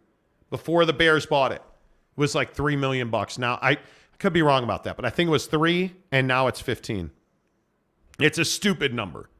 It's a stupid number. Hey, by the way, you should have thought about that before you told the city of Chicago to go screw themselves. So, yeah. Raider Mark. What? Yeah, so it is $15 million a year in taxes. Oh. And the problem is that they bought the value before the Bears bought it when the first person had it was $33.5 million, right? Yep. Now it's $197 million that they bought it for, which is why the tax bill is $15 million. Right, but the assessor won't explain to the Bears why that happened. Because the land has changed not a bit. They haven't improved the land. They haven't torn it down. They've done nothing. And understand, this is a 326-acre property. This is no like small piece of land. That is a deadbeat piece of property because the racetrack is no longer operating. So it's sitting there. They value it at whatever it was. You said $33 million. Yeah, $33.5 million. The Bears buy it. They go into permit to tear it down, and all of a sudden the value skyrockets. Yes, $197 million. It's ridiculous. It's ridiculous. The Pac-12 is over. Who has an avatar of a nude dude in a tub smoking a cigarette? You are not the guy. Did you enter your ID to get that picture, sir? It ain't official, but let's be honest, the Pac is over. Yeah, I don't know about that. Way to stay on brand, bro. I'm not sure about that. They filed demolition papers in Arlington Park last week. They did. The Chicago Bears are run by George Kliav's cock. Don't play intramurals, brother.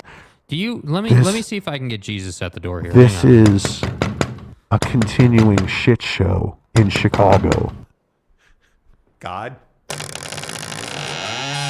Oh, Coach Ditka, good to see you. Hey, Coach. Sash and the sunglasses, baby. Didn't know you were dead, sir. Yeah. Ain't no reset.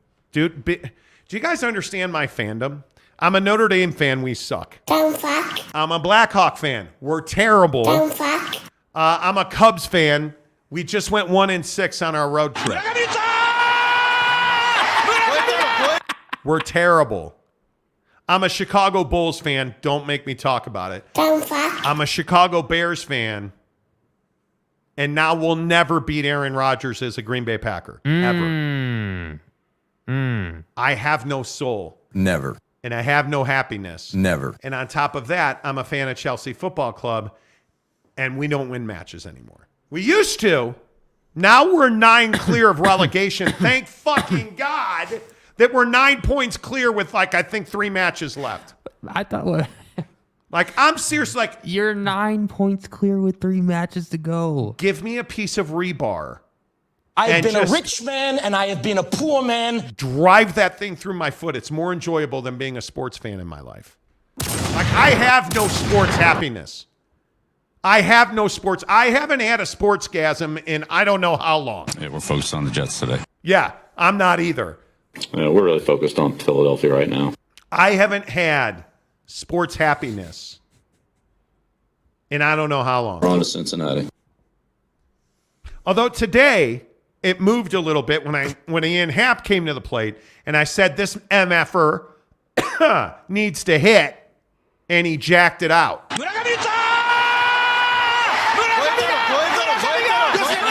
I said he jacked it out. Yeah. I'm so bricked up right now. He hit a home run. Hiscock. It's terrible. It's terrible. Monty Rant says, what time is Monty tries to make us money? Hey, dude, I'm 3 for my last 3. Yeah, you are. You actually have done well. Red hot. 36 minutes from right now. Monty tries to make us money. Jesus, if you're not a hater. CKS, I am a hardcore standing position that OSU and Wazoo come with us. 4 corners, who's we? Are you going to the Big 12 you like too? the water boy of Colorado? They're not, Wazoo's not part of anything but your mom. Yeah.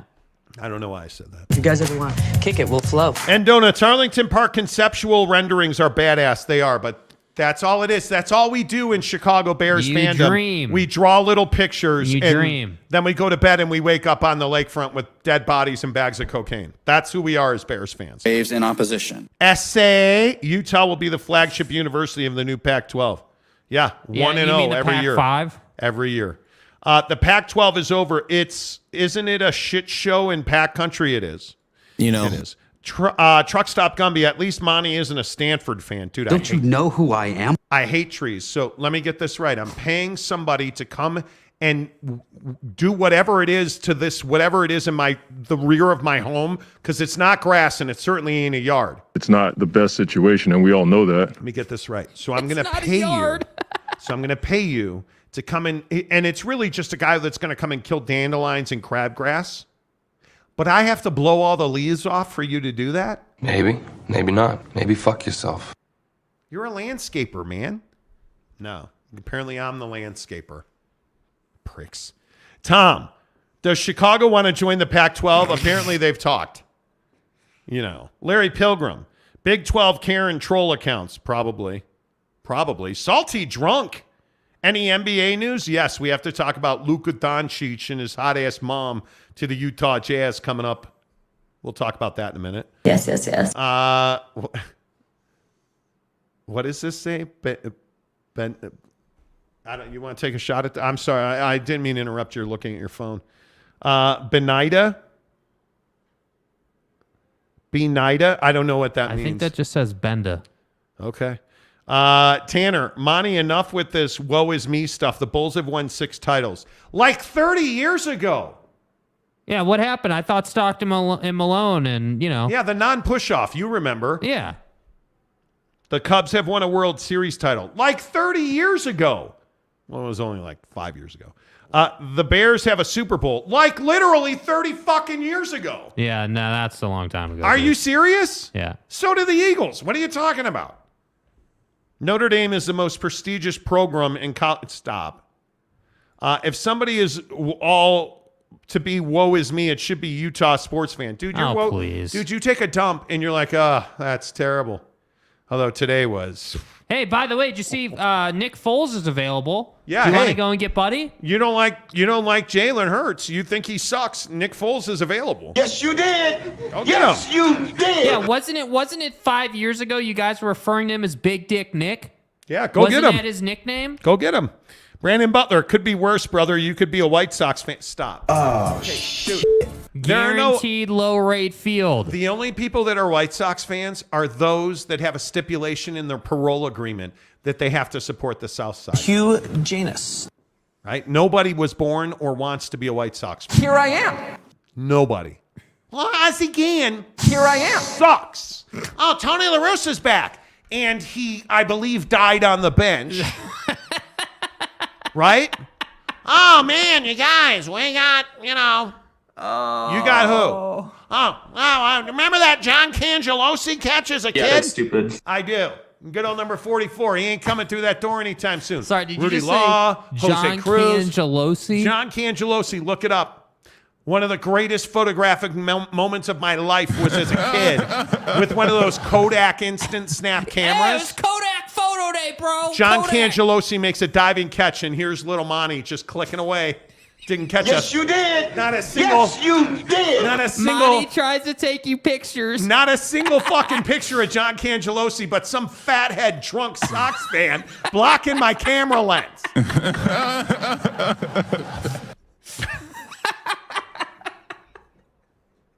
Dude's out here with a disposable camera. He just rolled out a fat head, blocked my lens stick. Yeah, disc cameras. Do you guys remember that disc film? Oh, my God. Oh. Lopes fan Gabe. Personally, I'm more of a hardcore leaning position. Hey, team lean, baby. Stop. Katie Rader, what's up? Hey, fellas, happy Friday. Hand pink waving. Whoa. I'm aware. I'm going to hell. Hiscock. If Pac-12 implodes, Steven says, Big 12 takes 6 schools. Looks like the Big 12 will have a Pacific division and a wheat field division. A wheat field division. Maybe a 14 conference playoff for a championship. Could be. Oh, Matt Ritson. You're a Northwestern, finished 1-12 last year. Yeah. Don't hang that on me. I used to live a block from Dyke Stadium. You think you know it all? I'm a Notre Dame fan. I think they finished 1-12 last year too. What's wrong with you? You know, Zesty says try being a Royals fan. Why are you looking at me, bro? Any comment? You know any Royals fans? No comment. Jake's not girlfriend, is a Royals fan, believe it or not. Cougar Tail, can we spend a few bucks to get it so your face won't be covered up by a text message? Bro, what the hell are you talking about? Can we spend a few bucks to get it so your face won't be covered up by a text message? What does that mean? Yeah, bro, are you okay? Greg Hawkins, hello, casuals. Did I miss anything? Nothing. Not at all. I agree with Tanner. Chicago has nothing on Utah. Nothing. Bro, no, Tanner's comment right there. Come on, Tanner. Too soon on the Nick Foles stuff, Jake. Never too soon. Yeah, it's not too soon, dude. Can he play for RSL? Maybe they can actually get above the line Hey, for by once. the way, Nick Foles is better than Donovan McNabb. Just saying. Speaking of Donovan McNabb, we have to talk about DUIs in about 40 minutes. Hey! Dude. Sick half sleeve, bro. Oh, mine? Yeah, not done yet. He said dude, not bro. It's fine. Hey, dude. Sick half sleeve, dude. Appreciate that. Thank you. Not done yet, though. Stop. Don't start. Let's go. Let's go. You know what? I try. Let's go, and baby. You guys, you know what? No.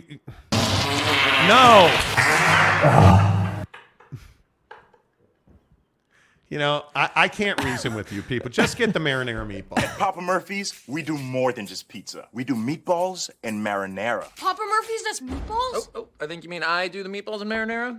And how do you do it, Dad? How do I do it? Oh, well, we do it with savory ground beef Covered in tangy marinara. That's how, honey. At Papa Murphy's, we make great pizza. And don't forget the meatballs. Order now at papamurphys.com.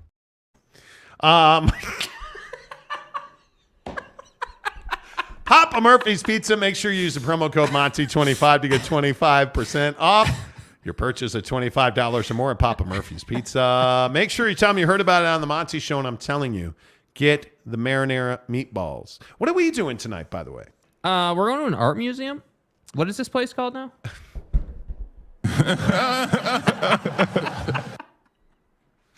I try to be but civil. It's not about what you try to do. It's not what you meant to do, It's fat only ass. what you do. You see what I mean? You tried to lose weight, but as usual, you gained. Ain't ducking, no smoke. See, you even have to look it up, bro. I want to make sure I get the name right. Utah Museum of Contemporary Art. I almost said the Contemporary Art Museum. We're going to the Utah Museum of Contemporary Art. I'm so bricked up right now. Jake, who's single, is going to get laid. Ain't no reset. That's what we're going there for, to pick It's up not accurate. older That's just educational ladies. Is it in Draper? No. No. Somebody needs to do a wellness check on Teddy Wayman. Where is my boy? Teddy Wayman? Where's my boy? Monty Rant, is Jake dating Amy Fowler? Don't let her drive if going on a road trip, Jake. Is that the... Yeah, that's... Okay, let's see. Google's Amy Fowler. You're not going to like this answer. No. News. Nope. Click the news tab. Nope. Oh, okay, yeah. City councilwoman who got a DUI. Right, yeah. We'll talk about that coming up. AMAC. I wish it would cover up Jake's face. Him always looking off to the right is distracting. What? I'm looking at the comments, bro. No, you're not. You're looking at the TV, you jerk. Okay, the TV, what, dude? TV comments. It's my freaking show, okay? It's my show. I can look at the TV. Damn. Oh, Jake said doo-doo, Big Jack Yeah, I 512. did. Right? It's not about what you try to do. It's only about what you do. What you do. Oh. Wheatfield division, that sounds like a good political correction for truck stop division. I like it. Exactly. Damian Garbero, do you really see the rest of the Pac-12 teams joining the Mountain West if the four corner schools leave? Oh, what are you talking about, man? I think that I would have told you a month ago Oregon State and Washington State to the Mountain West. Yeah. I think Oregon State is of value. I've just heard it too many times now. But I could absolutely see Washington State going to the Mountain West. I could see that, no problem. Yeah. Absolutely no problem. The Monty Show, as always, is presented by our good friends at the Advocates. Hey, we have had a lot already of accidents with motorcycles involved. And you guys, if you're on a motorcycle, a bicycle, a scooter, please put on a helmet. Please be careful. The Advocates remind you that if you are out enjoying our great landscape here in the state of Utah or wherever you're listening to the show, please be careful. If you're on a motorcycle and somebody hits you, man, that's not your fault. Somebody pulls out in front of you. If somebody bumps you from behind, that's not your fault. You have to remember that. You're entitled to be made whole. You need somebody that while you're recovering, while you're fixing your bike, while you're getting back on your feet, somebody that will defend you, who will fight for you, who will be your advocate.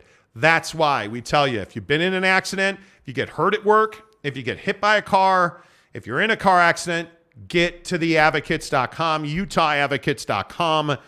Chat with an attorney for free online. You have nothing to lose. It costs you absolutely nothing to find out what position you're in. Nothing. To find out what should I be doing. Because so many times when people get in accidents, they're like, oh, I have an insurance company for that. That insurance company has thousands of lawyers representing them. Their job is not to take care of you. It's to take care of their shareholders. Their only concern is making sure they pay you as little as possible. It makes a huge difference in your life, in your livelihood, in your recovery for you and your family to get every penny you deserve. That's why you go to the Advocates, theadvocates.com or utahadvocates.com. Make sure you tell them you heard about it on the Monty Show. Mike Chase, I'm coming to the Maverick Center to watch Impractical Jokers. Oh, are you really? Oh, okay. Nice. Big show tonight. Yep, they are here tonight. Nate Davis, can we talk about the Utah Jazz now? Nate, we can. Monty Rant says, will the Jazz make any big moves this offseason? Okay, why do you beat around the bush, dude? Just ask if they're going to sign Luka. That's what everyone wants to talk about. Utah Jazz basketball on the Monty Show, presented by our good friends at Bucked Up, buckedup.com. Make sure you check the description below and get the Buckshot free samples. 6 free samples of Buckshot. I have had them for over a week now. I will never not have them again. Buckshot has been such a good tool for me. Yes. Because it gives me energy all day long, and that's what it is. It's a tool. And if you're somebody that's looking to get off of your coffee regime or whatever you're doing to find that after lunch energy, Buckshot's perfect. If you want all day long-lasting energy, Buckshot from Bucked Up, absolutely the right way to go. Don't take my word for it. Get the samples in the description below. A couple issues on the Utah Jazz. So I want to get to this Jordan Clarkson story real quick. Buckle up for this, please. So there is apparently some hard feelings, according to sources at the Jazz.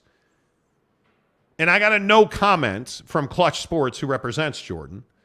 But there apparently is some hard feelings from Jordan Clarkson to the Jazz about him not being traded at the deadline. Mm-hmm. He wanted to go to a contender and believed that the Jazz had legit offers for him, but changed course and decided not to move him.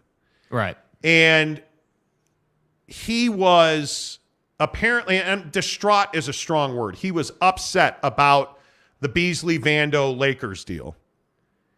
I think he wanted to be part of that deal. And I think Jordan Clarkson is frustrated with the Jazz that they did not move him to a contender at the deadline. And I think there are real questions about their motives for doing that. I mainly believe that Ryan Smith did not want to trade Jordan Clarkson, so the Jazz did not. Because I've heard repeatedly that the Jazz had multiple offers on the table.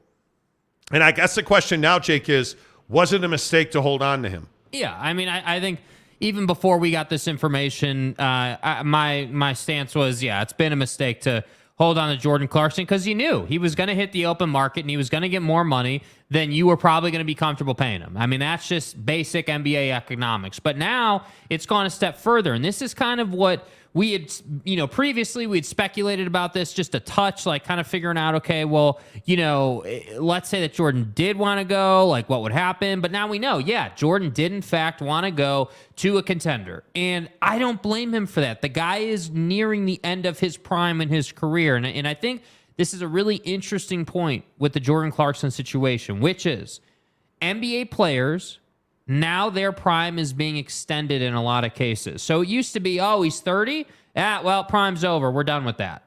But now I think the most extreme case being LeBron James has extended that window for a lot of guys like Jordan Clarkson. So now it is possible that your prime can go 33, 34, hell, even 35 years old in some guy's case. And so for Jordan, I maintain that the guy is still in his prime, but at the end of that window. And him knowing that, that's why he wants to go and try and win a championship. That's why he wants to get into a place where this year or next year, like right now, he can go and try and contribute to a team to help them win a championship. So I have to say, I would be upset too if I was Jordan Clarkson. If I had made that clear and yet it wasn't done, and then you did a big deal that did include a team like the Lakers, yeah, I'd be upset about that. So, yeah, unequivocally, it was a mistake not to move the guy. Yeah, I don't think there's any question, and I understand why Ryan Smith did that. Jordan Clarkson being in another uniform for the All-Star game would have been tough. But this is a business, and I think you have some really big decisions coming up. Whether that is the TV deal, whether that is moving into this summer because – again, NBA sources I talk to on a regular basis tell me the Jazz are essentially a fully pulled slingshot just waiting to rebound. That they have their assets. They are ready to deploy them. I think they have a pretty good idea of where they're going to end up in the NBA draft. I think they know they are going to get a pretty damn good player.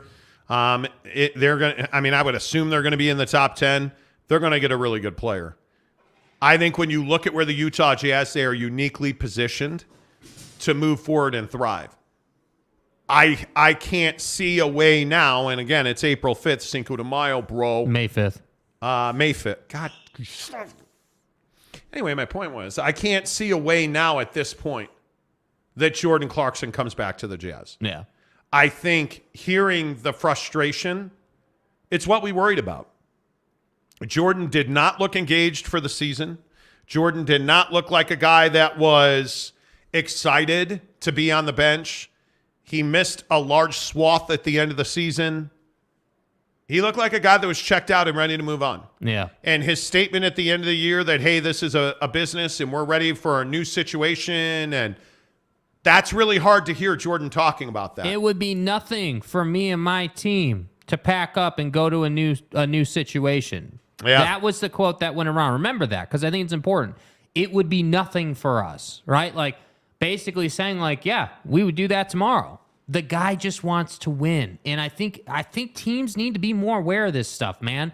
When guys are at the end of that window where they can provide, where they have that leverage as a player, right? Because once you lose that leverage as a player where, hey, I can contribute and I can lean on that and I can negotiate my contract money, when you lose that leverage, you're just along for the – look at Kevin Love. Kevin Love is just along for the ride in his career now. But what was he with Bron and the Cavs? An integral part of their championship teams. Yeah. Now he's just along for the ride. And Jordan Clarkson knows he's at that tipping point, and that's why he's frustrated, man. Yeah, and then there's this situation with Luka Doncic. My name is Luka. Should the Utah Jazz pursue Luka Doncic? Now, again, I will tell you, I've not spoken to my Jazz sources this week. But I have heard unequivocally that that's not their path. That is not what they are looking to do. And I understand a lot of Dallas Maverick fans watch the show.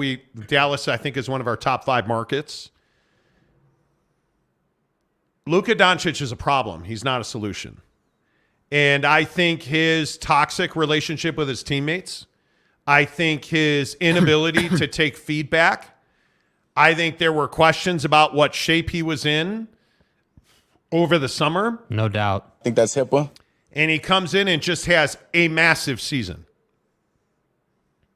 But the word that you hear about Luka Doncic on a regular basis is that he's high maintenance. He's a problem. He's frustrating because he's uncontrollable. He's going to do what he wants to do. He is a guy that has run off multiple teammates, whether that was Spencer Dinwiddie, Kristaps Porzingis, certainly. You look at the frustration in Tim Hardaway Jr., like he's just had these teammates that have repeatedly had issues and frustrations with him. And he has not performed in some very big moments. This issue with the referees is a huge problem. This issue with technical fouls is becoming a larger problem. Is he a great scorer? Yes. Is he a player on talent alone that you want on your team? He is. The problem is he's a cancer in your locker room because he isn't a unifier. He's a superstar that doesn't bring people together. He isolates himself, and so he isolates his teammates because he doesn't pass the ball, and he's not a rotation player, right? So he's not going to, when he's double-teamed, he's not going to rotate the ball. He's going to try and get fouled. And on 7 out of 10 plays, they're not going to blow the whistle. So what happens? He throws himself on the floor, bitches at the official while the other team is running layup drills. And it happened too much after the trade deadline. Him and Kyrie never really clicked. There was that possession at the end of a game where they couldn't get a shot up because they couldn't decide who should take the shot. Like, this is a problem now. And I think you're looking at a guy in Luka Doncic that ran off a pretty good coach in Rick Carlisle. Mm-hmm. And you're looking at a guy now who does not listen to what Jason Kidd is telling him. I think it's going to be very difficult to marry Luka Doncic up to another star. And this is a league of duos now. And if we're learning anything out of that Philly series, it is that James Harden and it's hard to even say it, but that Joel Embiid are a duo because Joel is so dominant on his own. But if I look at Anthony Davis, like this is an Anthony Davis conversation. The Lakers, I did a short on the channel today. The Lakers have an Anthony Davis problem because it's no longer available in Lakerland to blame Rob Pelinka, the general manager, for all the Lakers' problems. He did his job. And now Anthony Davis isn't doing his job. After the street closed Davis. You have an injured, aging LeBron James, who's clearly not the same guy off of this foot injury. And Anthony Davis, who's supposedly healthy right now, or healthy enough to put up 30, 40 points a game, putting up another 11-point performance last night in a humiliating blowout loss that, by the way, I think is of very little or no consequence. But when you talk about bringing Luka Doncic to Salt Lake City, I would tell you that would be a massive mistake. Yeah, no question about it. It's a mistake, and I think the Jazz have done so well building a culture that's free of that guy that this next phase is where how many championships you're going to win is defined. Because if you sign Luka, you will win 0 championships. I agree. If you draft VW, you will win 0 championships. If you do not build a team with proper leadership structure, you will not win championships. You know, it's funny you bring that up about VW. I was talking to a guy a couple of days ago who was saying that teams around the NBA are starting to view, because now teams are really digging into what Victor Wembanyama is, and teams are starting to view Victor Wembanyama as the large project that he is.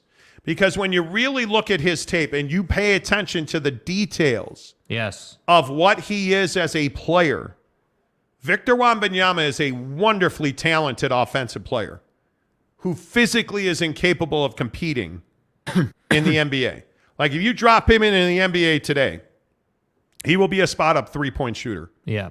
Because he's so long and he's never been tested against talent at this level. This is a guy that's probably 3 years away from being a focal point of any NBA team.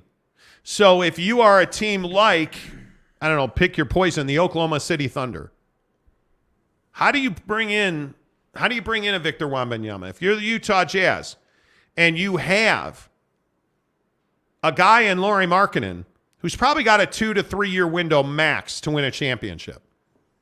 And that's your foundational offensive player.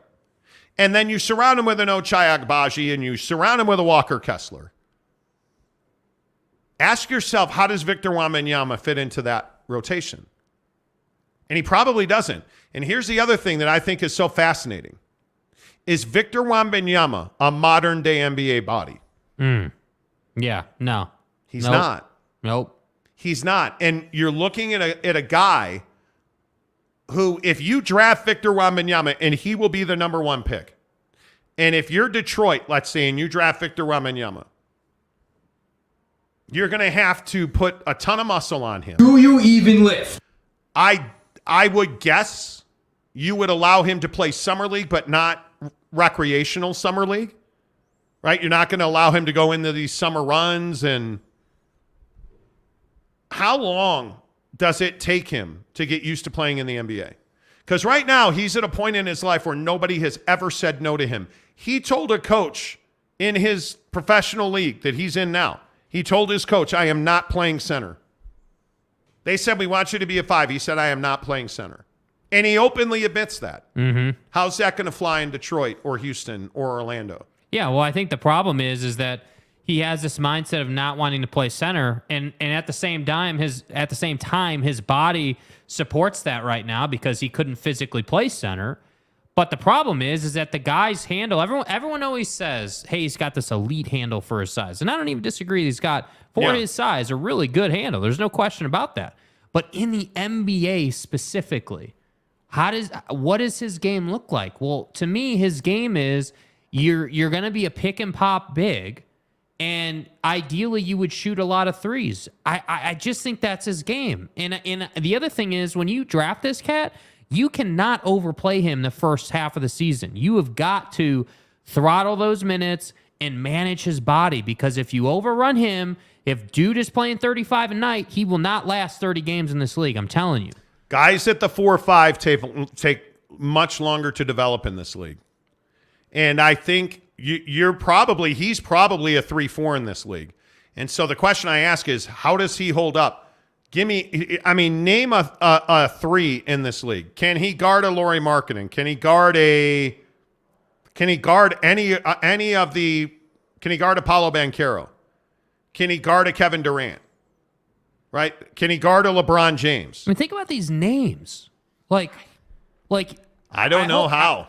I hope people understand it. And again, I'm not even trying to hate on VW, but I just want you guys to consider the names. Like Paolo Banchero, I know he's 1 year into the league, right? Rookie of the year, everything's amazing.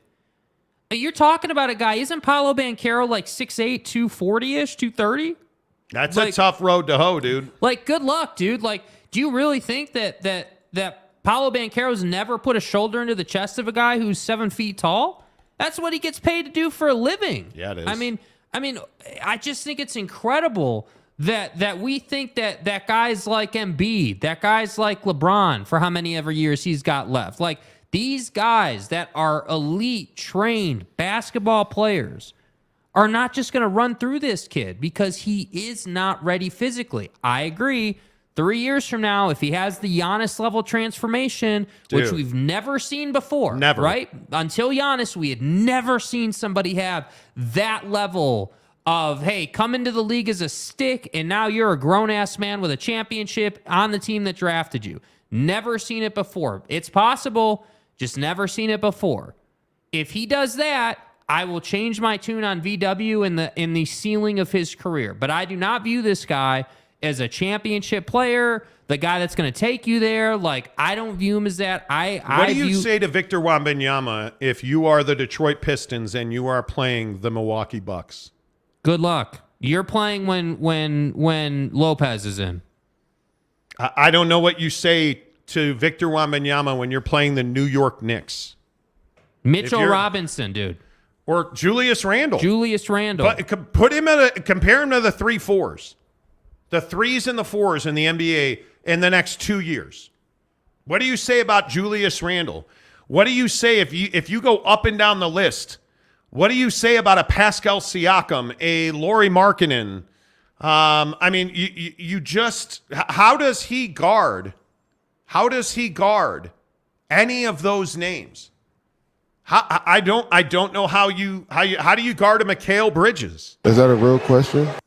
Right? Like, and that doesn't even account for the 4-5 pick and roll. Yeah. How does he guard a Bam Adebayo and Jimmy Butler in pick and roll? You're fucked. Like, in all seriousness, you're 7'4", 35 pounds. How are you guarding Finals.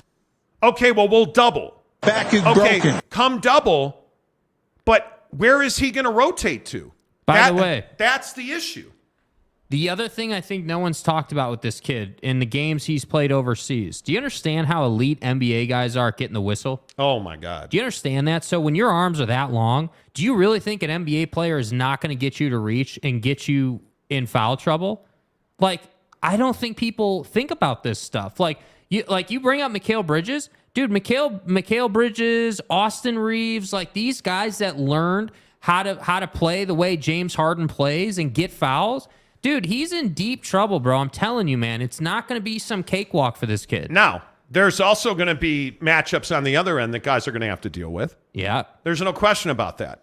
But I think when you look at Paolo Banchero is probably the best thing. Like he's a 3-4 guy that's 6'10", 250. Yeah. 6'10", 250, and he's athletic as hell. Yeah. Come on. I don't know. Travis Bird, the noted Victor Wembanyama homer on this show. Yeah. Victor would put them in the penitentiary, lock them down, and make them cry like babies. Okay. At least we're objective.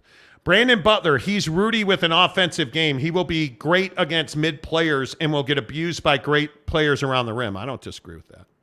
Yeah. Are you serious? Why are you cooking this kid? Give him time to develop, for fuck's sake, James Knight says. Where are you at? Like, truly, honestly, where are you at with Victor Wembanyama? Yeah, I mean, it's what I've been saying. I mean, I think the guy just physically can't play in the league. I mean, James, like, look, you can say that we're cooking the guy, but what is there in the NBA game? What is there to say that this guy's game is going to translate? Okay, let's be objective about it. His jumper definitely translates to the NBA. No doubt about it. The guy can shoot it at his size for a 5, a 4, whatever. He can shoot it with the best of them. I don't have any doubt that this guy, if he wanted to, could be a tremendous pick and pop big that stretches the floor for a team. Now, my hesitation with that style of play, though, is getting up and down, right? So if you're playing with OKC, let's say, or you're playing with the Rockets or any number of teams that like to get up and down, this is a big. You really want him running at that pace for every game.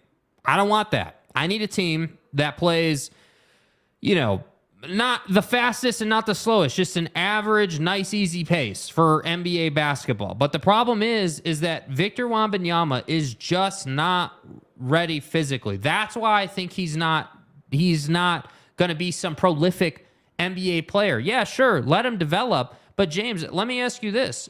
The conversation really isn't around, hey, let this kid develop, right? If you think about like what everyone's saying about him and like, all the excitement and all the hype and like just the hype train around this kid is all about, hey, he's going to get drafted and he's going to be the savior of an organization, right? You've got folks like Travis Bird out here talking about how this guy is just going to be the Jesus Christ of basketball and the best thing that's ever been seen in the NBA. Now, obviously, James, and obviously everyone else, you all know that that's not going to be the case with this cat, and I don't think that'd be the case with any player coming out of the league. But I just get a little bit tired of all the hype about Victor Wembanyama when you haven't seen him play a game against anybody who is remotely as talented as an NBA player.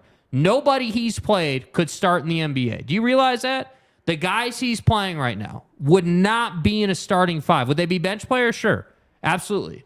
But they would not be in the starting 5 of an NBA roster. They just would not be. They're not skilled enough. Their bodies are not ready enough. So that's why I say, when we talk about this kid, yeah, sure, let him develop. But as a number 1 pick in the league, this isn't the NFL, right? This isn't Anthony Richardson sitting behind Buddy for 3 years, or this isn't, Patrick Mahomes behind Alex Smith, or Aaron Rodgers behind Brett Favre. And not dude. on the Utah Jazz. Like, get the hell out of here with, hey, he can develop and you can take years. Dude, he's a number 1 overall pick. Now, you want to talk about this kid in a hypothetical world? At number 10 overall, hell, even number 5 overall. Yeah, 3-year window, great. Not number 1 overall. And I maintain, and I had this stance when it was Zion and Ja. I maintain, and Ja's career's gone sideways now. He's a villain. He's done some dumbass things off the floor. Yeah. But when he was coming out of Murray State, I believe it was, and he was number 2 in the draft, I said that kid should be number 1 in the draft, and Zion's going to be an injury problem. Zion's an injury problem, and so will this kid be. Yep. Let's see. Salty Drunk. I don't recall any rookies taking over the league in their first couple of seasons. LeBron James. Let's go back. Let's go back. Paulo Banchero dominated over the league. Absolutely dominated this past year. No doubt about that. He was the number 1 pick in the 2022 draft. 2021 was Cade Cunningham. Did not dominate. Got hurt. Was out. Did he play at all this year? Yeah, I think he played 12 games, something like that. Anthony Edwards has dominated. Absolutely. He was 2020. So, I mean, I think it happens more than you recognize. But again, I think it's deflecting to be like, hey, rookies don't dominate regularly. We're not talking about your average rookie. We're not. We're talking about generational, best you've ever seen guys. And it's the billing that's the problem here. He's being billed as a guy that is the greatest player ever. Like, he's the freak of his size. Like, you can't. You either want the hype or you don't. Yeah, you don't get it both ways. And I think there are a lot of number 1 picks that are busts. I mean, I don't know. Is Zion Williamson a guy that's a bust? He probably is. Yeah. But when he plays, he dominates. So it can be done. But is he at all what does this kid say to Jaren Jackson Jr.? This is my point. Everybody, and I take Travis Bird with a grain of salt, but there are so many people saying that Victor Wembanyama is going to be the greatest player we've ever seen. Well, how does he handle Jaren Jackson Jr. then? If he's the greatest player we've ever seen, how do you handle one of the preeminent 4 or 5 combo guys in the NBA? And my other question is, if we look at the front offices in the league, right, who are paid professionals, paid to not listen to hype, paid to evaluate players. Hey, take the hype out. Look at this kid. Okay, let's start with his body. Then let's see how his body translates to his game and how those two translate to the league. You're telling me paid professionals are sitting here saying this guy's going to be one of the greatest players of all time. And yet Giannis was not billed as one of the greatest players of all time, even though I believe he is trending that direction. Especially when you consider the fact that Budenholzer was just fired and Giannis Antetokounmpo is going to leave that organization. You're telling me he doesn't have an opportunity to get to all-time great level? Come on now, dude. I think he does. So anyway, my point is, you put Paolo Banchero in Salty or anybody else in the discussion you guys want to put him in. If you look at who's one of the better power forward shooting guards recently? Scotty Barnes, Rookie of the Year 2 years ago. Scotty Barnes or Victor Wembanyama? I'm taking Scotty Barnes right now. I'm not going to take Victor Wembanyama. You can go up and down the list of, sure, am I going to take Jonathan Kuminga over Victor Wembanyama? No, of course not. Of course not. Chet Holmgren? No, he got hurt. Yep. But Chet's an interesting example because he's 7'1" and Victor's 7'4". Isn't Victor just an extreme version of Chet? I think he is. Right? Chet can shoot. Chet's got handle. Chet had a wonderful career at Gonzaga. Yeah. I just think it is. It is what it is. LeBron averaged 25 and 6 his rookie year. I was at LeBron's rookie debut in Sacramento. He is, in my opinion, one of the greatest rookies to ever debut in the NBA. I look at, obviously, if you're an all-timer, if you're Magic Johnson, the guy dominated out of the gate. Michael Jordan dominated out of the gate. Larry Bird dominated out of the gate. Dr. J, all the greats, go back through recent history. They all dominated out of the gate. There are some that are slower, but yeah. Look at Mike M's comment there at the bottom about Kobe. Because I agree with this one. Hey, Kobe took 3-4 years to develop. Yeah, but I also, by the way, I covered Kobe in his younger days. Kobe was different because Kobe didn't care. Kobe shot several air balls against, I believe it was Charlotte in the playoffs. Changed his life. But make no mistake about it, Kobe Bryant was a really good player early in his career. A really good player. So it's not as though Kobe was some scrub. Yeah. But if you look at the best players of this generation, and I would compare him even to Luka, because Luka played in Europe, right? Luka was a professional basketball player in his early teens. So is Victor Wembanyama. Luka came out and dominated. But why did Luka come out and dominate? Because he's a 2-3. He's not a 4-5. And he's got a body that can take abuse. And he's a fat ass. But even being very polite. But I agree, he is fat by NBA standards. But even still, you can safely say, hey, outside of tearing an ACL or major ligament injuries that are unforeseen that you're just not going to be able to project, they just happen.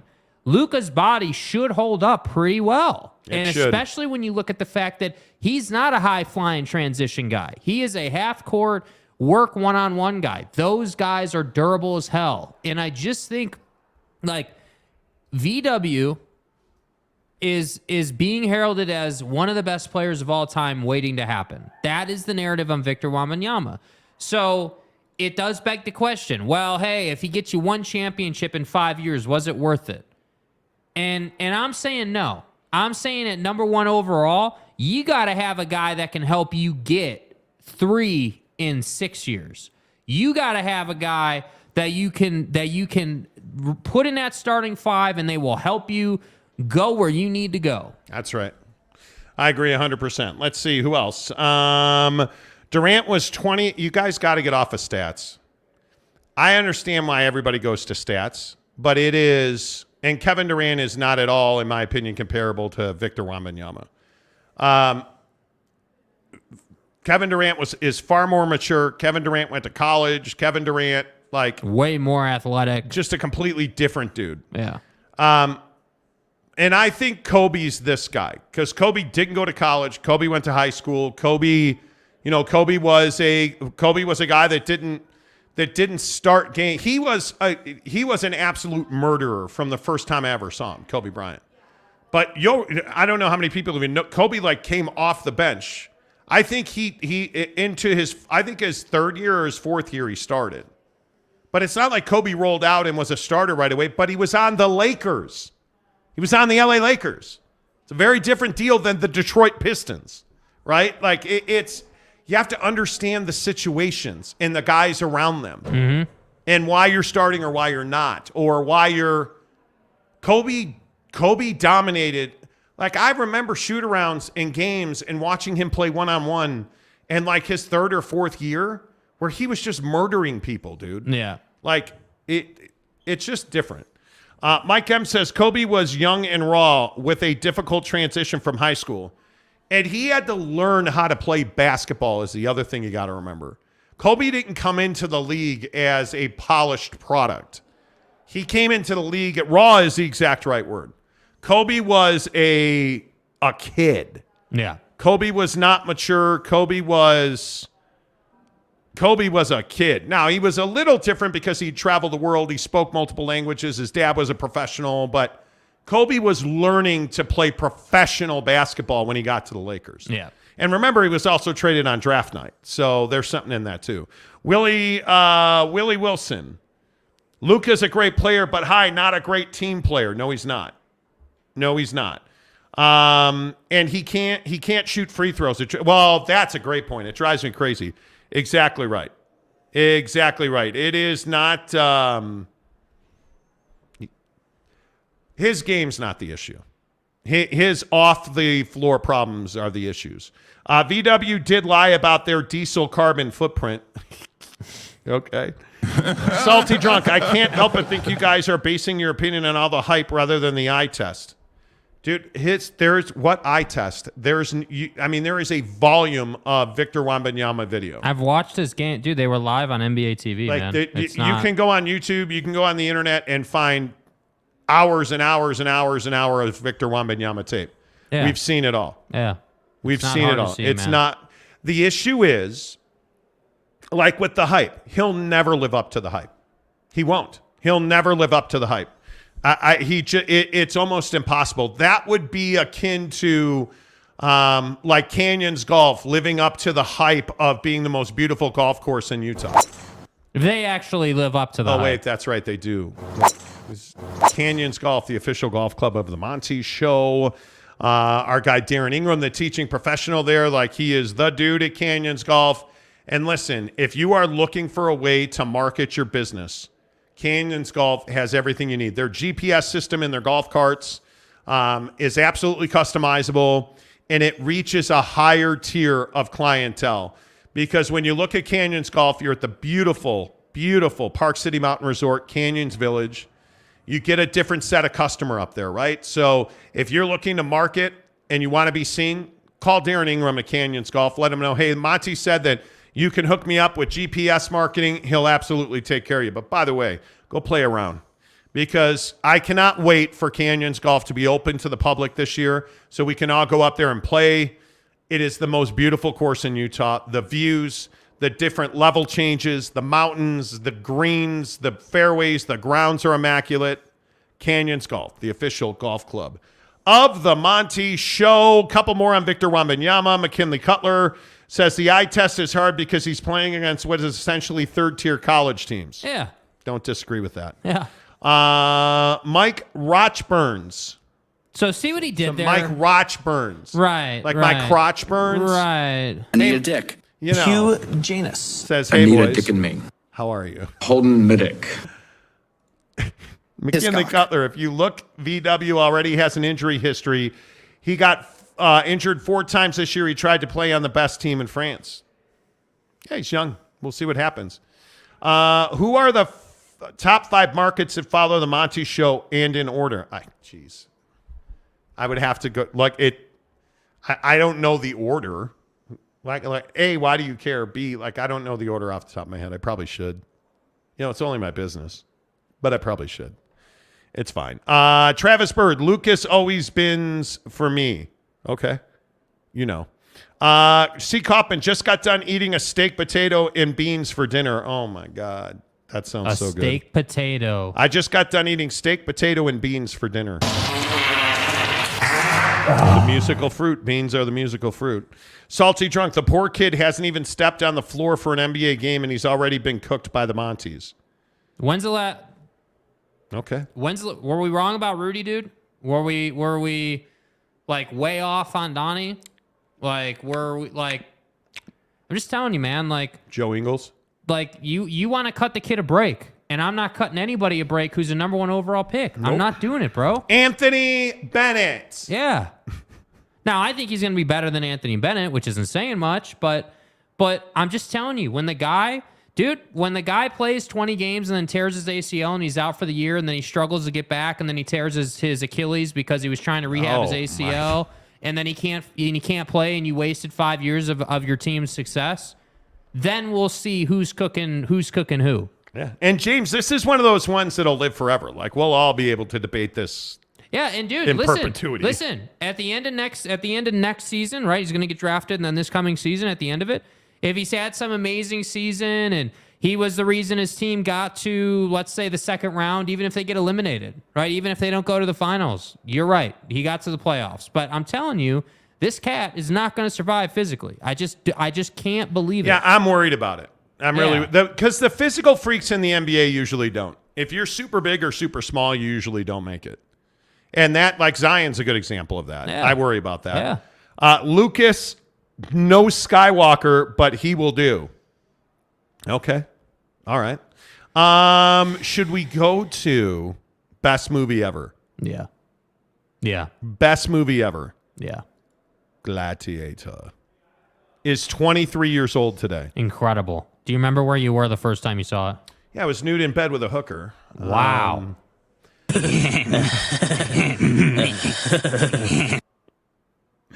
"23 years ago, I was living in Burbank, California." Yeah, I remember where I was. I worked at Fox Sports. Mm-hmm. Lived in Burbank. I don't remember the first time. I think I saw it in the theater the first time. Gladiator. Right. Yeah, I believe I saw it in the theater the first time with Mrs. M. And it's an amazing. It's one of my favorite movies of all time. There's no doubt. I have several. Top Gun's there, but Gladiator is just on a different level. I mean, when you think about Gladiator, I won't say it that way again, I promise. And Gladiator. Like, men should know when they're conquered. Would you, Quintus? Would I? Would I? Like, there's so many good lines in that movie. It's phenomenal. It is absolutely I will phenomenal. have my vengeance in this life for the next. Right? Like, time for celebrating you is almost over. Yes. Like, I just love Win that. the crowd. So in the comments section, what's your favorite movie of all time? I think Gladiator's there. Dark Knight is there. Schemers trying to control their little worlds. Gone with the Wind is there, even though I haven't seen it in decades. Enjoyable movies, The Fifth Element, Ronin absolutely is there.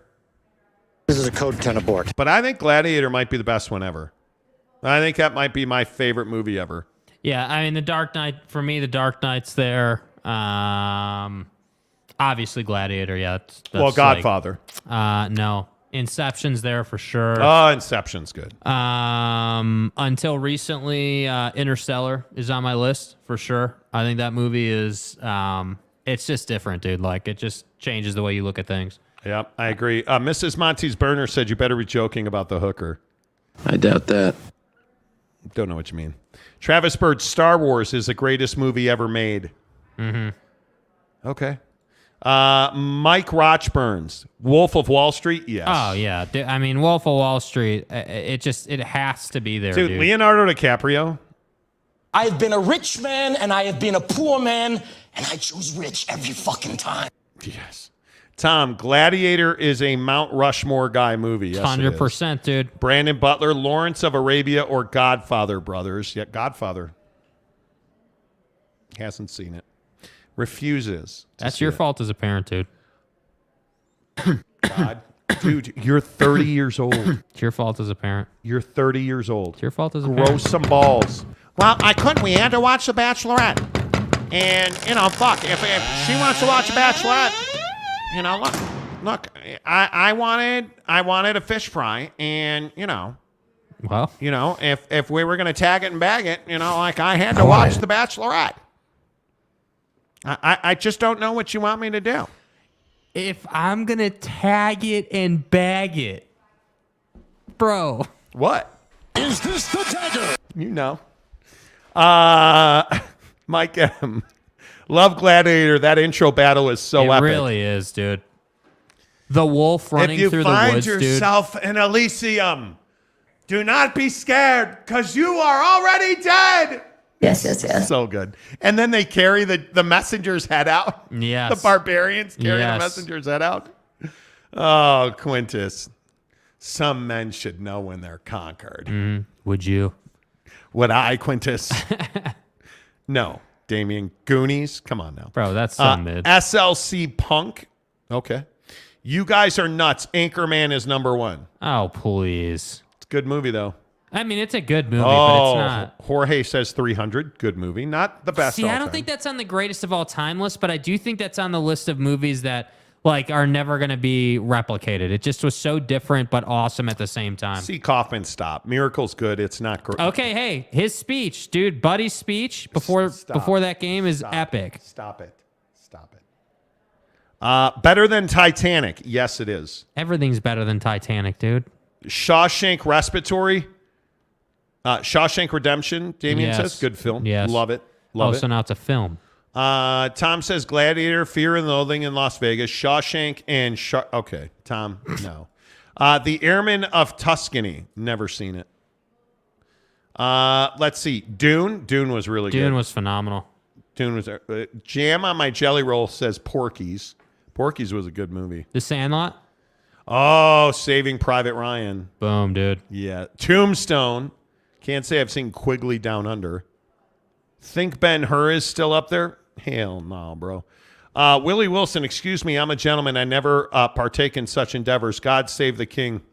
At Mrs. Monty, exactly. How is Inception not on this list for you guys right now, Inception's very good. Mike Phillips, Fargo, Fight Club, yes. In the Loop, Unbreakable, Pulp Fiction, yes. Seven, no. What about Vanilla Heat? Sky, What about never. Heat? Oh, Heat's a guy movie, sure. But Heat's like Fifth Element. Yeah, that's true. That's true. Yeah. I love Heat. Yeah. Extended edition of Lord of the Rings. Put a bullet in my face. No. Extended edition. Fucking asshole. I like Lord of the Rings. Salty Drunk. Thanks for the brief NBA segment, guys. See you tomorrow. See you tomorrow, Salty Drunk. Edward Wayner. That's probably his real name. Oregon State versus Oklahoma State, the OSU battle or the black and orange battle. Okay. I mean, those are all great movies.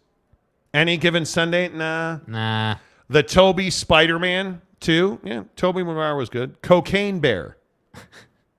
The new one was called The Red Tails. Okay.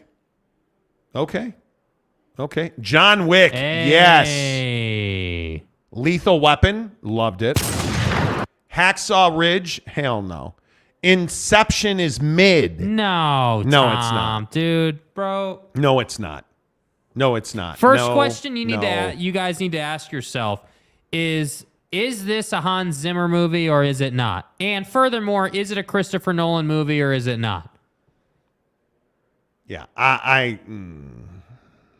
come on now. Truck Stop Gumby. Debbie Does Dallas. I didn't put my ID in. I can't see it. Damn. I can't see it. I cannot. We've done a lot of topics on the show. I don't know that I've ever gotten more feedback than that topic right there. What? Which one? The Pornhub one? The porn one.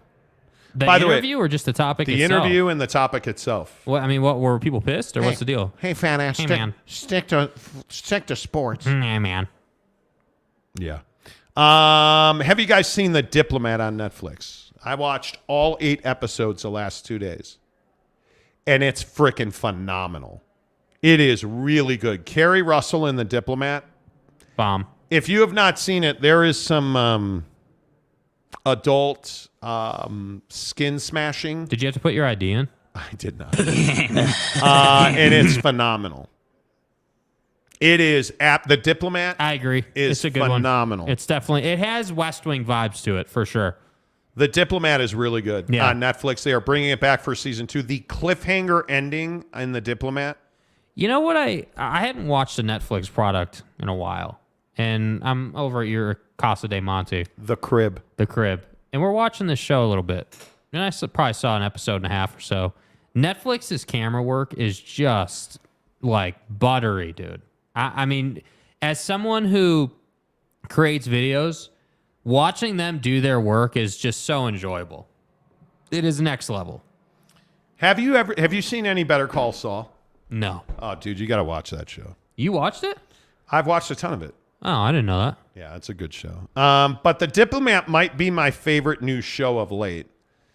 I feel like The Diplomat is finally Netflix's resurgence into shows like House of Cards or like these shows that are really dynamic and deep. Like I know they do a lot of good stuff, but some of the shows they do are just like next level must watch stuff. And I feel like this one, and again, you need to do season 2 as well. Once has it been released? It's only season 1, right? Yeah, it just finished season 1. Season 2 has not gone into production. So if season 2, assuming it gets another season and everything, and it all goes good, if it gets another season, I feel like that show's got that opportunity.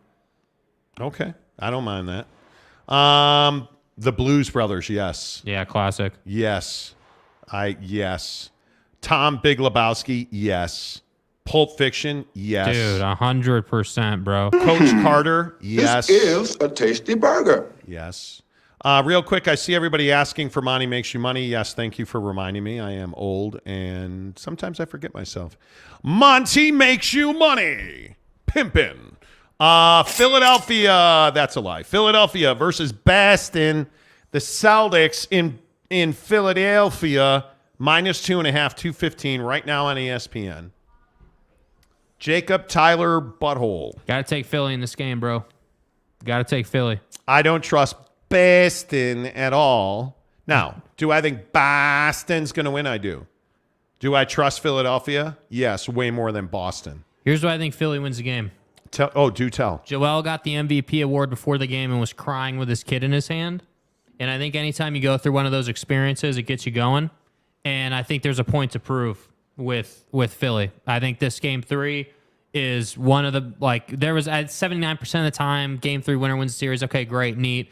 This game is about proving a point after what Boston did in game 2. And I think that if you're Philly, it's time to come out and show if you're that team or not. The thing you worry about is Joel used his emotional beef in the ceremony. But if you're betting this game, you got to take the Sixers.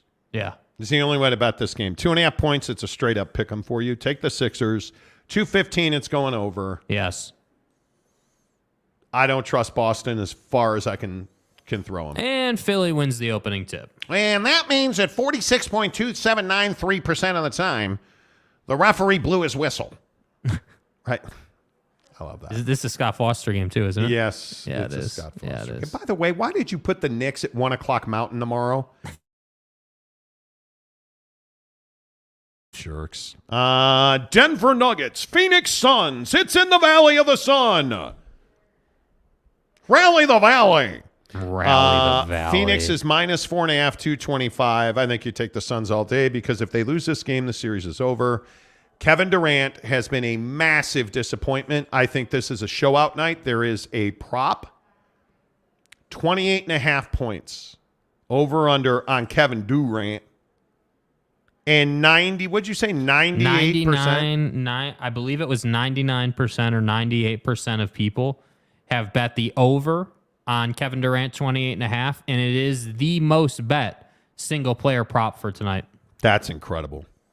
Well, because you expect him to show out. You expect him. Yeah, but he's been a huge disappointment. But that's true. But that doesn't apply to guys like this. In the sense that doesn't mean that tonight he's going to be a Scott disappointment. Foster already screwed the Sixers. Joel Embiid gets tackled, no call. Jason Tatum hits a 3. It's an 8-2 run to start the game by Boston. Told you to bet Boston. Right. No, I'm taking Philly. I don't trust Kevin Durant. He's not the same player. He doesn't look like the same player. So James Harden goes down and gets fouled. He doesn't look like the same player, Kevin Durant. He does not look right. I am hoping that he comes back next year and he is absolutely that dude.